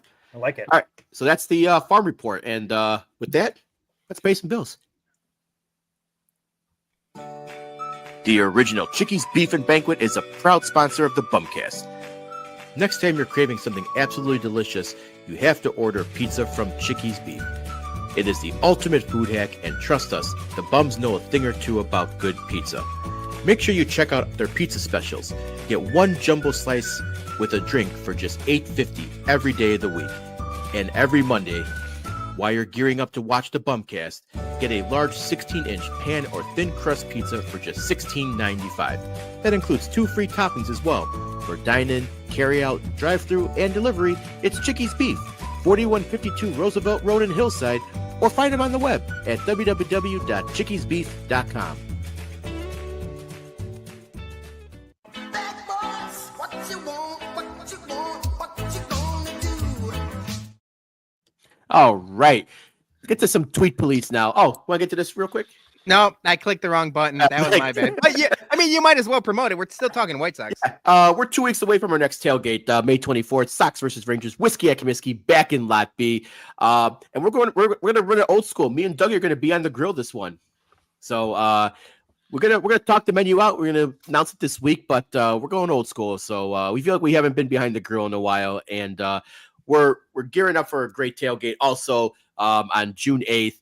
With our friends at Sox 35th for our Fuzzy Green Dude Southpaw's 21st birthday party. Going to be a great time. Guys, this is his birthday party, and there can't be a 21st birthday party without drinking games. And let's just say that there may be some Southpaw themed paraphernalia for drinking games. Okay. All right. Oh, okay.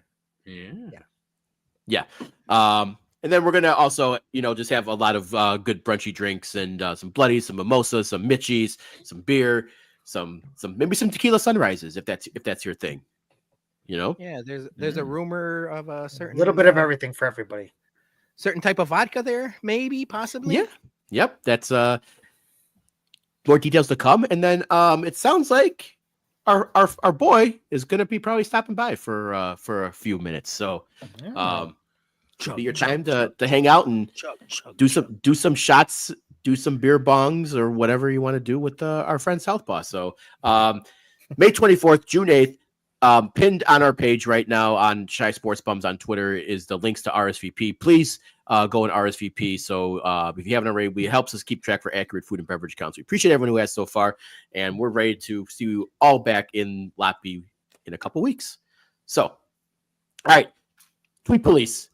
We did the intro already. Don't have to play it again. But I told you guys, it really warmed my cold dead heart seeing Cubs fans get bodied and brokenhearted when the Pope's brother came out and said, no, he was never a Cubs fan. He's always been a White Sox fan. I don't know where that came from. Like ABC News, fake news, get out of here, ABC, WGN, got the scoop, got it right.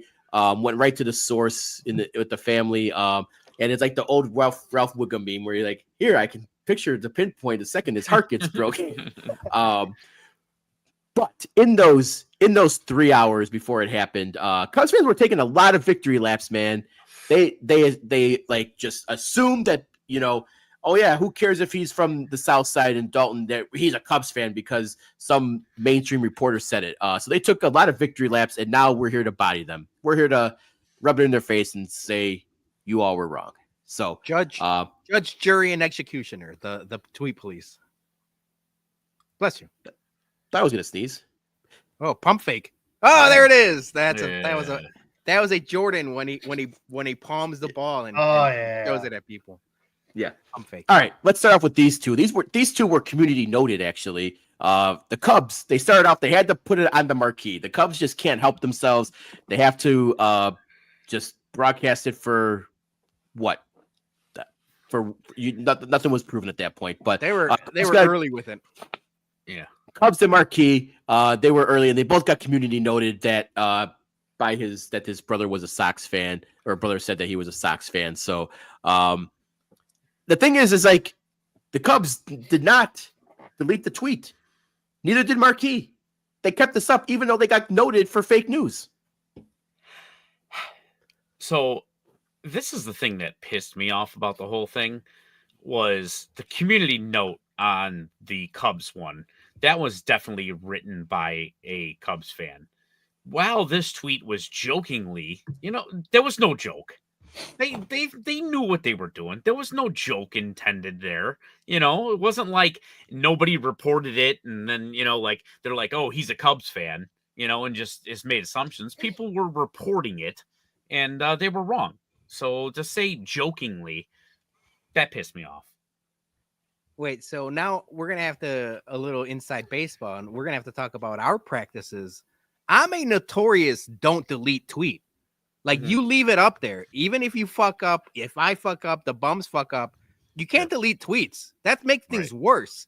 So like you gotta leave it up. You gotta own your mistakes. So like, yeah, they fucked up, but if they delete that, I would be more pissed at that point. I want that community note to live there forever. I want the embarrassment. You can't be deleting tweets, Jay. Yeah. You know what? If they would have quote tweeted with them like raising the L flag, like afterwards taking the L, that would have been comical. I would have given them like a round of applause on that. Yeah. I think I might have came up with something right now. Uh-oh. More to come on that. But yeah, and then Marquis, obviously they said same thing. He's a Cubs fan. And they got noted. So that was fun watching it. It's always fun when you see a good community note. Yeah. All right, next up was Joe from Obvious Shirts, who immediately he put out a whole line of, not that I'm saying we didn't, but he went hard on the shirts, and I'm not gonna post them all up there because I'm not gonna give free ads for other merch, but we got our free merch right there. We'll post up that one right there. But Pope Leo, he put in there a known Cubs fan, as it was proven fact without, because some jamoke reported it allegedly. How it feels to be first American Pope fan. He answered, "I feel even better. I'm no longer cardinal." So not only is he, assuming this, he's also lying and putting words into the Pope's mouth, because he would never say that. I don't know, man. They went hard with the t-shirts like they always do. I mean, I the one thing that I do have to give them credit on, they get their shit out and they get it going fast.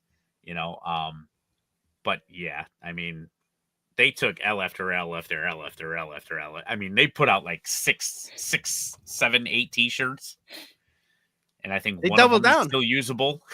Yeah. I want to know.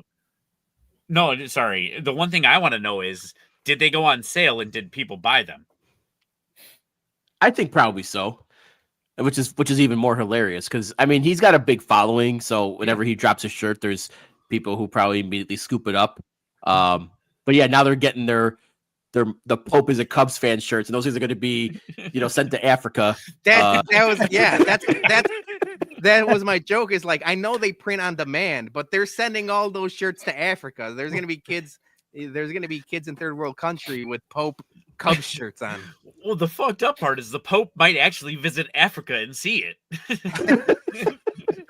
That's true. All right. Next up was from Chicago history. Notorious. Another. You're picking some doozies, Jay. Yeah, another account for known fake news, a la Sausagegate. He decided to Photoshop our boy in a whole uniform here, man. He made him look like Ronnie Woo Woo. What? I thought that was Don Zimmer. Yeah, that's not even Robert Prevost or Pope Leo. That looks like the old Pope. That's somewhat like Wimpy or something. I don't know who that is. Wimpy. Yeah. And he gave a top 10 reasons the Pope is a Cubs fan, and none of it's true because he's not a Cubs fan. Yeah. So I don't know why would you make up all these random bullet points when you probably know nothing about if that is Pope Francis, maybe a younger Pope Francis. I don't know. It was, yeah. Yeah, White Sox. That's Pope Francis. Yes. Yeah. So he used a different Pope altogether. So not only did he get the news wrong, but he got the Pope's likeness wrong. So maybe Chicago history should stop tweeting sports and stuff and just stop history. Tweeting. No, just stop tweeting. Just stop tweeting in general. I can't wait until they're exposed to not even be in Chicago, like based out of Arizona or some shit. Chicago history. Naperville. Yeah, Naperville. That's a good one. Yeah. All right. Next up, we got our boy. Come on, Prez. Michael. I was making fun of a lot. All of these accounts, for the most part, rightfully dragged. My man Prez. I love Prez. We can't be dragging him like this, but it's tweet police, so let's go. Yeah.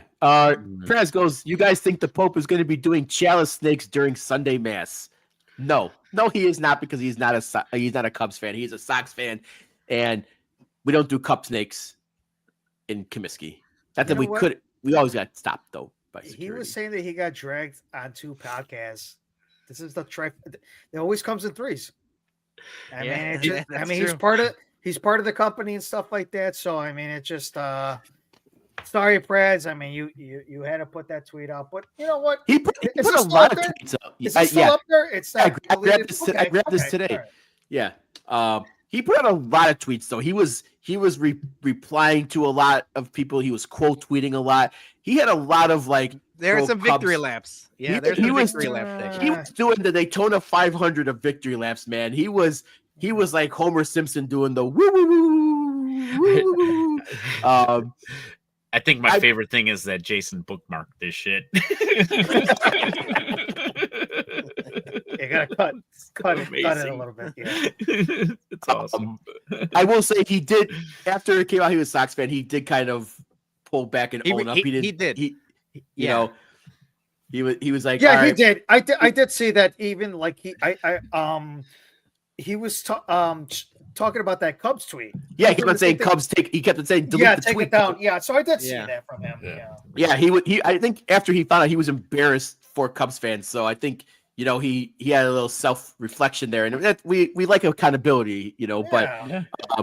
he ran with it before it was officially like really confirmed, and always got to double check your sources, man.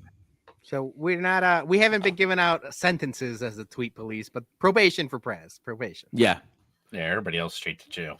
yeah. Everyone else straight to jail. That's life. John Zimmer. That's Life penalty. that's life sentence for jail. That's penalty. Yeah, life sentence. All right. Now we got some betting ones. You mean to tell me that the new Pope is from Chicago and a Cubs fan? Get the World Series bets now. Cubs plus 1,700. You just wasted my money, my man. Yeah. Michael Snow. You know nothing, Mike Snow. How much? I wonder how much he put on, like on that bet. Good question. I don't know. Cub fans are known $10? for they're pretty known for throwing away money at nothing. I mean, look what they did for Bleacher Jeff.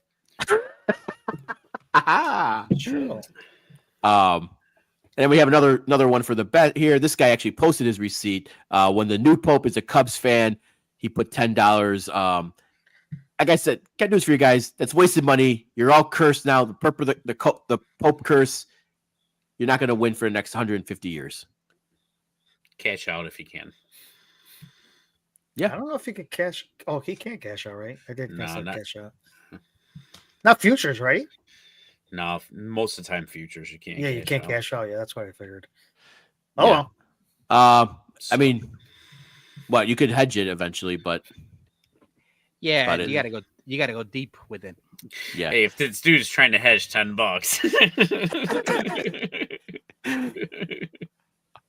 So for these two guys, we'll give a light sentence on it. Yeah, I don't think you get excited. There's no you too place- harm or charm to it. So Yeah, Yeah, you little place a couple bets. fine. Yeah, fine. Slap on the wrist. Yeah. The money they're losing is It's punishment punishment enough. enough. punishment Yeah. enough. Yeah. I would have laughed this guy through like 100 if Mike Snow threw $100 on that. That would have been funny. Would be. Yep. All right. Next up, we got Cubs memes. This one kind of no, upset you me. can't be doing that. Pope- Can't be doing that. Pope decided if he's a Cubs or a Sox fan. He has decided many years ago he is a Sox fan. Also, I don't think that our Pope is going to side with Pato Bear. He doesn't wear, and a guy who doesn't wear pants. Yeah. There's hold on. There's a joke that I'm not gonna make there, but you're setting me up like fucking Anthony Hardaway and Shaquille O'Neal, Jason. Shame on both of us for even thinking it. That's what I'm saying. We have the good Pope, man. We have, Yeah. we have the good Pope. We have the. You can't be doing the P word around Robert Prevost. This guy's a man of integrity, not like the Yes, other ones. He's one of us. He's not. Yeah. But also making our boy Southpaw the devil. If you not met Southpaw, he's the least thing from the devil. Yeah, he does all charity stuff, and I don't know who's. I gotta say, the Sox all those memes from the Sox. The No, Sox yeah. memes have been They're great. awesome. Great. Yeah. Yeah. And then again, one mascot wears pants, the other doesn't. make your choice accordingly. Yeah. Yeah. Trying to think he's winning the Pope. Although typically, he is an angel. On June 8th, that devil might that might. Oh yeah, that's that might be Southpaw on Sunday, June 8th. Yeah, put some Van Halen on, and he'll be running off. Yeah. All right, we got two more here, guys. This is the last tweet police. Oh yeah, Cubs means jail. I'm giving you a 5-year sentence for that one. I like that. Ooh, 5 years. Alexis, not that Alexis. Not that Alexis. No. Per ABC News, the new Pope is a Cubs fan, and she wants to put the word out there that we back up. You can't be time out before even Pope talk. You can't be back up. You're already in first place in the division. Like, what are you back up from? Like that. This makes no sense in terms of, internet. Yeah. The notorious Lex. I don't know. Oh, Missy says I dunked on her. What's up? I would like to see that reply. Yeah, I gotta go back into that tweet now and see Missy's reply on that because I like that. And then the final one I have. Oh wait, no, I'm sorry. There's two more. Sorry, I got my. This one upset me. Execution from Reed. Celebrating the new Pope being from Chicago. Best city on earth. Go Cubs. I'm not gonna. The reason why I put this tweet up there is because I think it's more offensive that he popped a Pappy 20 and mixed it with Diet Coke. Caffeine-free Diet Coke. Caffeine-free Diet Coke, and he put a lime in there too. What are you doing, my dude?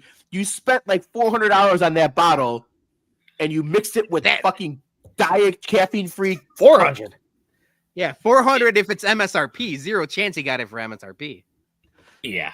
You know what? He could have done the same thing by taking a swig of that Pappy and licking a 9-volt battery. Let's be honest. Yeah. All right. Now, I will argue. I've seen a bunch of this Pappy and Coke, Pappy and Sprite troll memes. People do this on purpose to get a reaction. But whether or not you did this to be funny or fake or there could be, Jack Daniels in there. You just put the bottle there. It doesn't matter. I agree with Jerry O'Sullivan. I agree with everyone else. Excommunicated, sacrilegious. If there is a God, he gets smited, lightning, something. I got nothing. I said execution right away. Execution, that's it. Straight to the chamber. Straight to the fucking chamber. Yeah. Reed, I really hope you're trolling on that one because if you aren't my man, we got to have a conversation. Bum of the week. Whether or not he's trolling or not, bum of the week. And here's the last tweet police one here from the Daytona Tortugas. So the new Pope is reporting a Cubs fan. Does that mean he used to be a Daytona Cubs fan? No. Nobody cares, Tortugas. What the fuck is this? Yeah. What are you doing, Tortugas? But Tortugas. Minor league ass tweet. Here is a good troll one. From the Mets. The Mets using the Pope to troll the Cubs during their weekend series and putting a picture of him at the 05 World Series. The one that went viral after they found that it was actually at game 1 of the 05 World Series and just happened to be put on air by happenstance. But that's pretty funny after the Cubs tried to claim him as their own, that the Mets were like, I feel like the Mets and the Sox have like understanding. Yes, 100%. understanding. Yes. It's always been that way. We say, our guy Clem, Sons of Uribe. We have a kinship with the Coke can. We shared him for a time. Same thing with Bartolo Colon.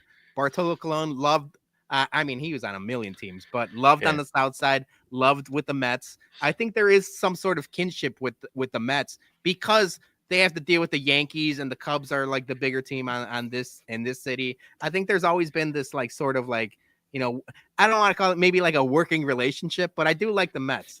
Obviously I joke about it, but they're my second, my NL team, but I like the Mets. So I like this. Every time I see this picture, the candid picture from the Pope being in the 05 crowd, I'm like, damn, Don Vito from Bam Margera looks terrible. That did look like Don Vito. Yeah. The Pope? No, the guy he was with. Oh, guy that's taking up 90% of the photo with his face. Oh, Ah, I have to look at doggy. that. Oh, come on. Be nice. That's the Pope's friend, man. I was being nice. Yeah. Isn't Don Vito? Didn't he pass away too? All of them are Jarrahs, I feel like. If they haven't, they're No, I think Bam, They're Bam's still getting there. alive. Bam's still Yeah. alive. Bam's still Hardly. getting. All right, so that's our tweet police on the Cubs victory lap that did not end well for them. So That's a good list. very good list. All right, that time to end our show and by bumming some people, guys. Yeah. I think he's a bum. I think he's an absolute bum. You call me a bum? My man, I take that with pride, with honor, that I'm a bum. I'm the king of the bums, baby. Because you're training like a damn bum, you know that? Bum. A bum. All right, first up, our listener bums and MVB. Starting off with our boy Taco MVB, Taco's cooking skills. Bum of the week, Dougie's shitty cooking skills, and Wow. he put it out there in the Shitty. streets. If you look, I'm assuming Tacos is on the left and Dougie's on the right. Yeah. Dougie, do you want to take the floor here and Do I have to? I mean, this man's got some noodles, what looks like ground beef, probably a can of corn, and just toss some flaming hots on it. Sounds great. Yeah, that actually does look pretty good. I'll be honest with you. How is this dude that swole? I mean, dude, that's an asshole's nightmare right there. But yeah, I don't know. I got nothing to say. He wins. He told me he'll send me some cooking tips too, so I can't wait to see those. That'll be great. Yeah. Cooking with Taco. I love it. maybe we have to have a mini cook-off in Lot B, June 8th Oh, yeah. at the tailgate. Dougie Well, versus Taco. The good thing is I won't be there, and I'd still probably beat him.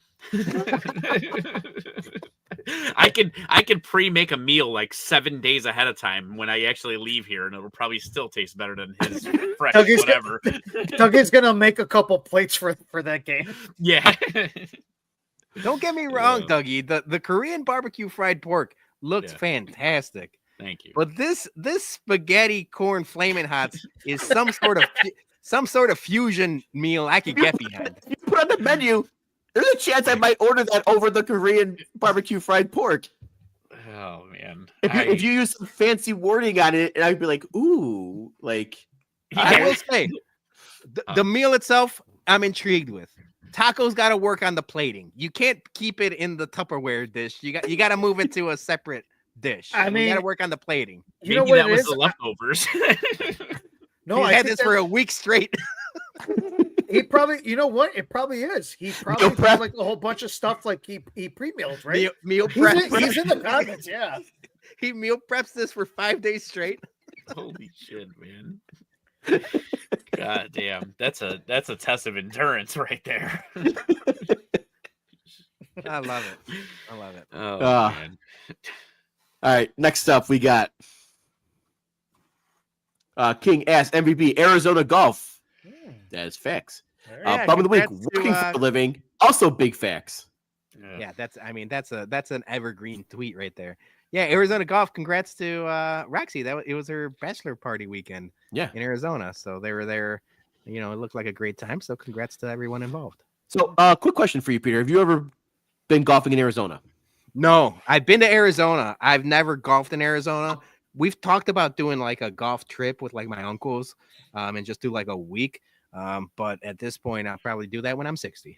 So, question for you: golfing in Arizona, would you be afraid if you shanked the ball out of bounds? That potential The rattlesnakes? snakes, scorpions, all that stuff. Would you go get your ball? Or would you just be like, "Yeah, I'm dropping"?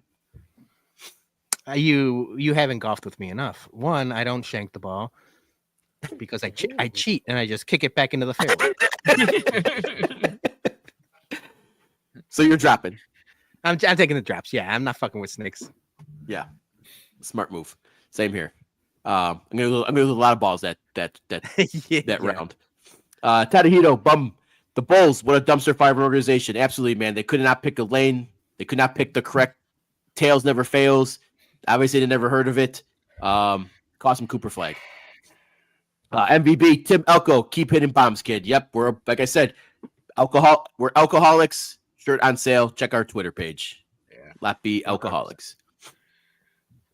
Next up, D Rose fan, bum of the week, NBA draft lottery. They used to show on live TV the lottery balls being pulled from the machine. This feels rigged to the declining market in Dallas. Yeah, you know what? I need to bring back the bouncy balls. The Hawks did it live. The NHL did it live last week, and we got screwed. Right. You know, because they couldn't do good old fashioned collusion for us. So, I guess it's a gift and a curse for doing it live. MVB us for always giving me through Mondays with some good conversation and laughs. Thank you, D Rose. We appreciate D Rose fan. We appreciate that. Thank you. Next up, we got Mike, bum of the week, the NBA draft live for giving the Bulls a 12th pick in the Mazda. Yep, I'm sensing a trend here. Rigged. MVB, Da Pope, for blessing us with the start of Elko Mania. He made it happen. He gets picked. Next day, Elko's up, making shit happen. I like it. Yeah. Southside Boys, MVB, the conclave for voting early and often and getting it right. Yeah. They didn't have to go through multiple rounds. It was 2 rounds. That was it. Yeah, 2 days. It was a short. I mean, we watched the Conclave movie. Like, obviously, dramatic effects. It takes forever. These guys were efficient with the voting. Or do we think because it's a Chicago Pope, maybe we had some dead Cardinals and some dead Popes stuff in the ballots with a different thing in Chicago, baby? Do we got the dailies? Is there a daily Pope or a daily Cardinal in the mix somewhere? That's a good question. This is going way too far now. A little Chicago envelope slip. Yeah. That's how we win, baby. The Chicago machine was in the Vatican. Yeah, exactly, dude. Just put the envelope in the basket. Let's go. Yeah. All right, next up. K-Fids, MVBs, Bob. I shouldn't say Robert. It's Bob from Chicago. New Pope and White Sox fan, Father Zoe, the OG Pope of White Sox Twitter, who once attended a mass at St. Rita's with the new Catholic Pope back in the day. Oh, it's a good fun fact. Yeah, there you go. Yeah. Friend of the program, Zoe. Yeah. So wait, friend of the program's Pope. He called himself Father Zoe. Was he cultural appropriation the Pope there? Did he take his mantra? We need an investigation, no. No. So look, Jerry O'Sullivan's in the comments saying he helped pick a bunch of the Cardinals. It's the Chicago way. Maybe Robert Prevost gave Father Zoe the nickname. Maybe he appointed Father Zoe as Father Zoe. Okay. Maybe he got anointed by the Pope himself. Like that would be, you know what? Even if it's not true, that's a story you tell because no one's going to challenge it, right? That's the lore now. We're just rewriting Zoe lore. Yeah, I like it. Bum of the week, Popeless Packers fans who won't know the feeling of knowing that Pope loves da Bears. Pope. True. You know what? Okay, so let me ask you guys a question here. If you had to, put that up there. If you had to say the Pope could use his first miracle, his first red line phone to God, and you could pick one of 2 options, and it's either he prays and makes Jerry sell the teams, or he makes the Packers go 0-17. Which one you picking? All right, we got to get serious for this one. Sell the teams. I mean, that's a generational change. One season of the Packers going, 0 and whatever, that's a great year. I'm looking for the rest of my life to be Jerry Reinsdorf free. So sell the teams. Yeah, but is it like the owners that you're looking for, like the Ishbia's like buying the White Sox and like I don't know who to buy the Bears. I'll go into it blind and don't care. Okay. Yeah. All right. I mean, I like where you're going with it, but I don't care about the Packers going 0-17. The Bears are going to be much better than the Packers this year, with or without the Pope. We got Caleb Williams. We got Ben Johnson. I was going to ask you guys, now that we're talking Pope and helping teams, which of the 3 would be a better, like we named this show Southside Saviors because of Tim Elko and the Pope, saving the South Side. But what is the better Holy Trinity? Is it the Pope, Ben Johnson, and Caleb Williams? or is it the Pope, Justin Ishbia, and Tim Elko, or whoever you want to No, name? it's the first. Hagen's, It's Ben Hagen's- Johnson. It's Ben Johnson and Caleb Williams. Do you think they could turn around the Bears more than Justin Ishbia and the Pope could turn around the White Sox? The owners have a lot to do with it. Yeah, because the Ishbias would have a lot of money to work Right. with to get players, and they probably could change the culture, not only the culture, but getting the players a lot quicker. That's hard, man. That's a good question. Either way, we're printing 2 Holy Trinity shirts because I like this idea. I really I think he would want the bigger challenge, and I think the bigger challenge is the White Sox at this point. I believe, like you were saying, I think the Bears are well on their way on their own. We already had the miracle with McCaskey dying, so I think we're already on the way. All right. Sorry, All right, Johnny. Nope. Let's keep it rolling here with our listener bums and MVBs. Took a little pause there. Intern Aaron, bum of the week. Weather for Wednesday's fire match after a gorgeous afternoon. It was freezing. It sucked. Yeah, that sucks. MVP, Chicago Sky winning a fun preseason home game and looking like a not terrible team. Yeah, there you go. Hey, All right. Preseason's fun, but you don't win championships in the preseason. I want to see them dominate. In the regular season because they're gonna be fun to win. Remember the Bears going 4-0 in the or 3-0 in the preseason? We thought we were cooking, baby. Yep, that's the thing. All right, next up. Joey P, bum of the week. The scooter boys and girls in Guadalajara, Jalisco. These mofos jet in and out of traffic lanes and an accident waiting to happen. I know that kind of feeling from being in Naples, Italy. That's kind of crazy ass shit. Those are the Chicago bicyclists that you see downtown. I mean, they're just everywhere. Head on a swivel, Joey P. I don't like this bum of the week. MVP's mom everywhere for Mother's Day. We are nothing without you. Yes, happy Mother's Day to all the mothers. He's got a second MVP. Tequila Jalisco. We're going to have some more exciting tequila bum reviews coming soon. What's in the box, Joe? What's in the box? Yeah. When he said scooter boys, I thought it was some kind of Mexican gang for a second. Scooter boys. The scooter boys. All right. Next up, we got Sydney. MVP's Peter for his appearance on Fox 32 News earlier today. The return of Nancy Faust yesterday. She sounded great, and the weather finally turning warm. Yeah, Nancy being back on the pipes is great to see and great to hear. We missed not having her for a while, but select Sundays, I'll take it. So that's going to be fun time at the park if she's there. And bum of the week, wait a couple more days for the Bears schedule release. Hey, you already got some pickings already, so you'll have more tomorrow. Yeah, Dougie already. He already put out the schedule. Dougie spoiled the whole thing because of parking lots.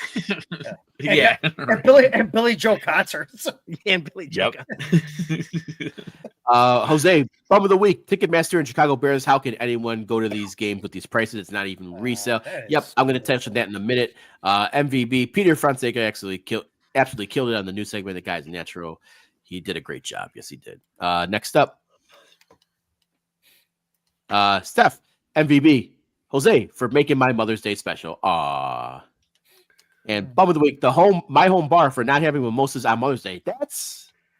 That's jail for the bar right there. That's bar jail, right? How could you not have this? It's 2 ingredients. It's simple. How could you not have mimosas on Mother's Day? I wasn't sure if she meant the bar that she goes to, like her home bar, or her home bar, like you have a home bar, Jason. Yeah, and like she was bumming herself for not having mimosas. But either way, Mother's Day mimosas are a must. Yep, you gotta have at least orange juice and pineapple juice. Maybe some grapefruit juice too. Maybe some blood orange juice. Yeah. Different juice bar, if you will. Yep. Yeah. And finally, Mailman Jack, bum of the week, the White Sox Twitter fun police. For Christ's sake, their bit has grown tiresome and was never really that funny. Ooh. Name names. We need to name names, Mailman Jack. And his MVB, Mom VP, all the moms out there, they should get all the recognition, especially my mom and my wonderful wife. Let's not forget all of the moms of White Sox Twitter. Young Jack with his mom pick. Okay, he's got the names, but yes, good stuff, Jack. Yeah. You're like, all right, let's get rid of Jack as a youngling. All right, let's get to our bums and MVBs. Peter, start us off. Yeah, quick rattle off a bunch of MVPs. Obviously, Fox 32 and everyone involved there. That was a really fun time. Really enjoyed myself. Thank you for everyone that set it up. I don't know. Can we spoil who set it up? I didn't know what the thing is, but thank you to the people that helped us get connected to Fox 32 Chicago. Another one is My Sock Summer. My Sock Summer was on B96 last week, and he was talking about his baseball beer and bullshit. He couldn't say bullshit, so he said baloney instead, and I got tagged a bunch of times.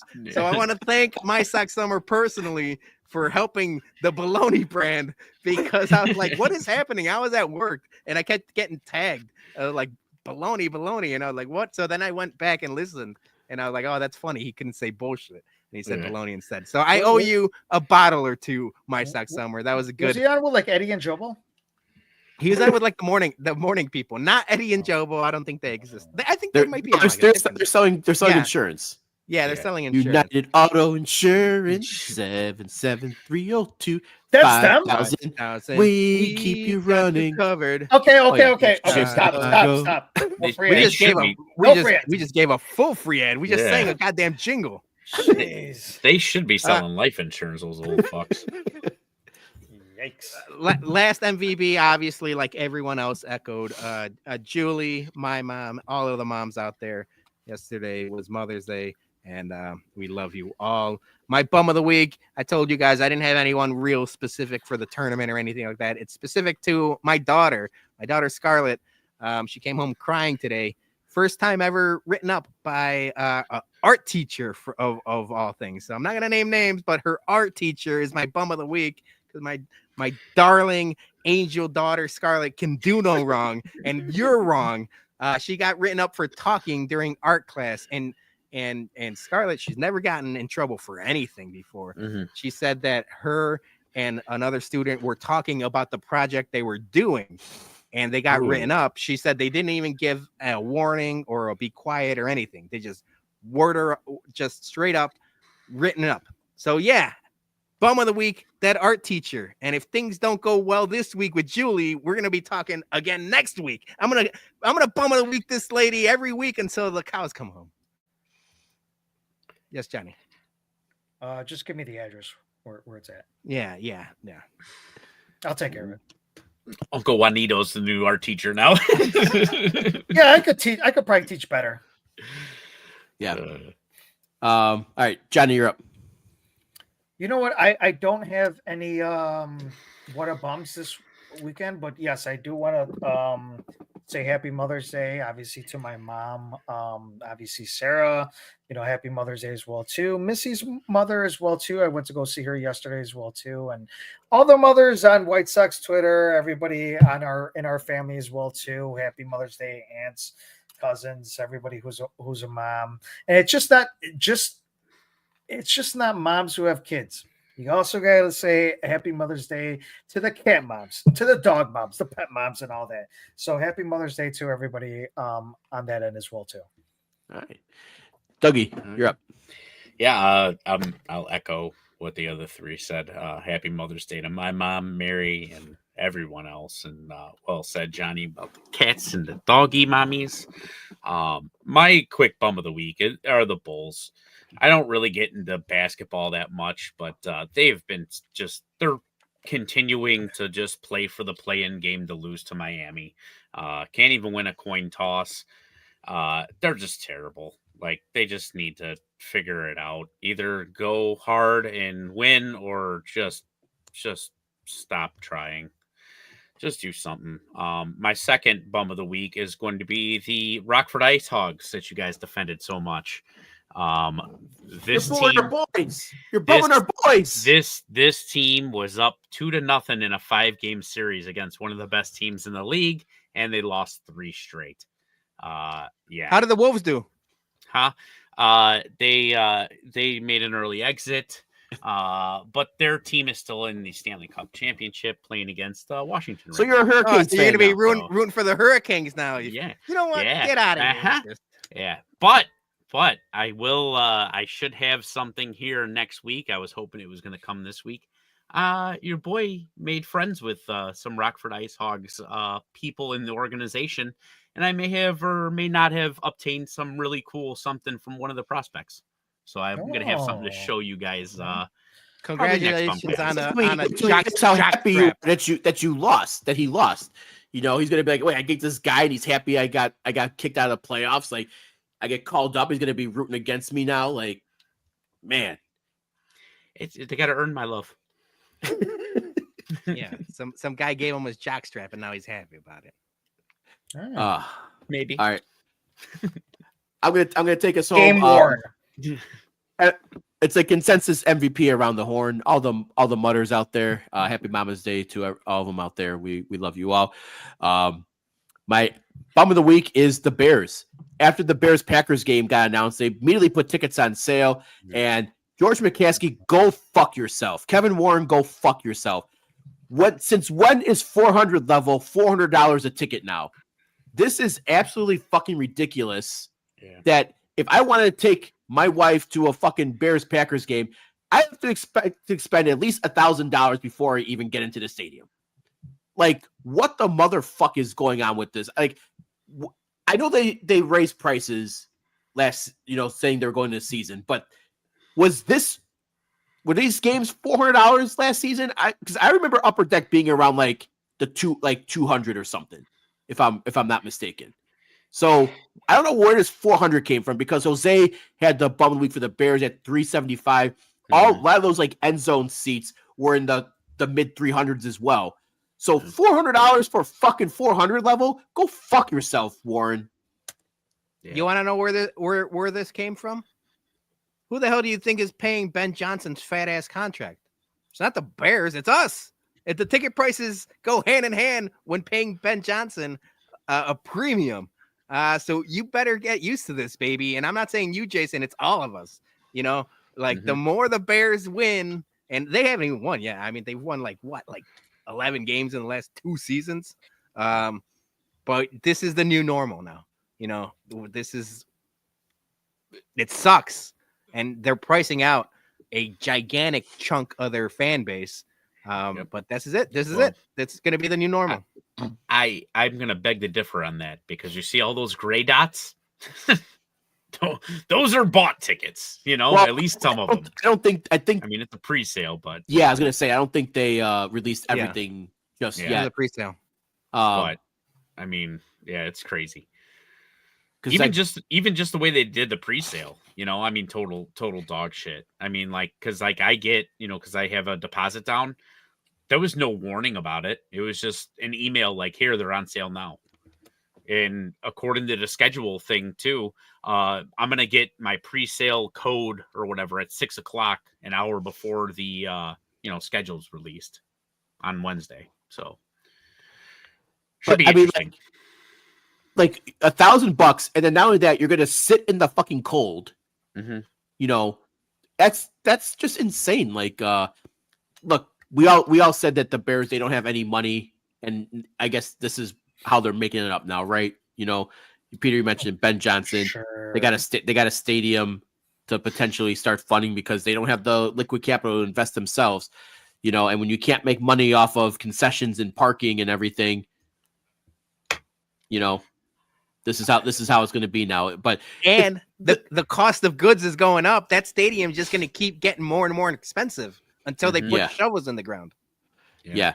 And it sucks because now most of this is going to be just corporate seats now. For the whole stadium is going to be a lot of upper class corporate seats. I can't afford this. Like, I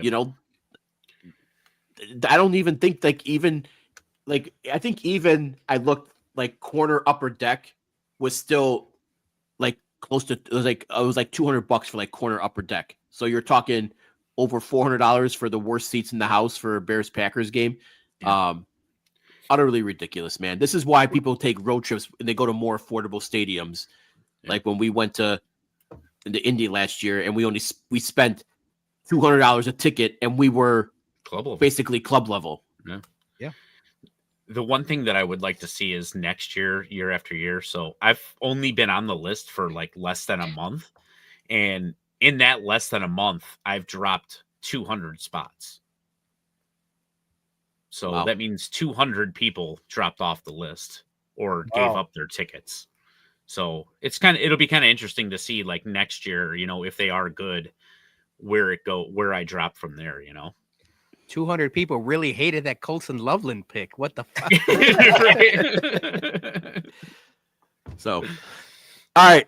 That's our show. Thanks for everyone who joined us, who liked, who commented, who super chatted us. We appreciate you all. Make sure you RSVP for our tailgates coming up. And also, if you're so inclined, help us keep our tailgates free. Buy a couple 2 Tree shirts from that we just dropped. That helps us keep the food and drink free for everybody. Especially we got 3 coming up. We got three tailgates basically within a month span. So everything goes a long way to help us out. So thanks everyone. We really appreciate it. We'll see you guys next week. And go Sox, go Bears. Go Pope. Yeah.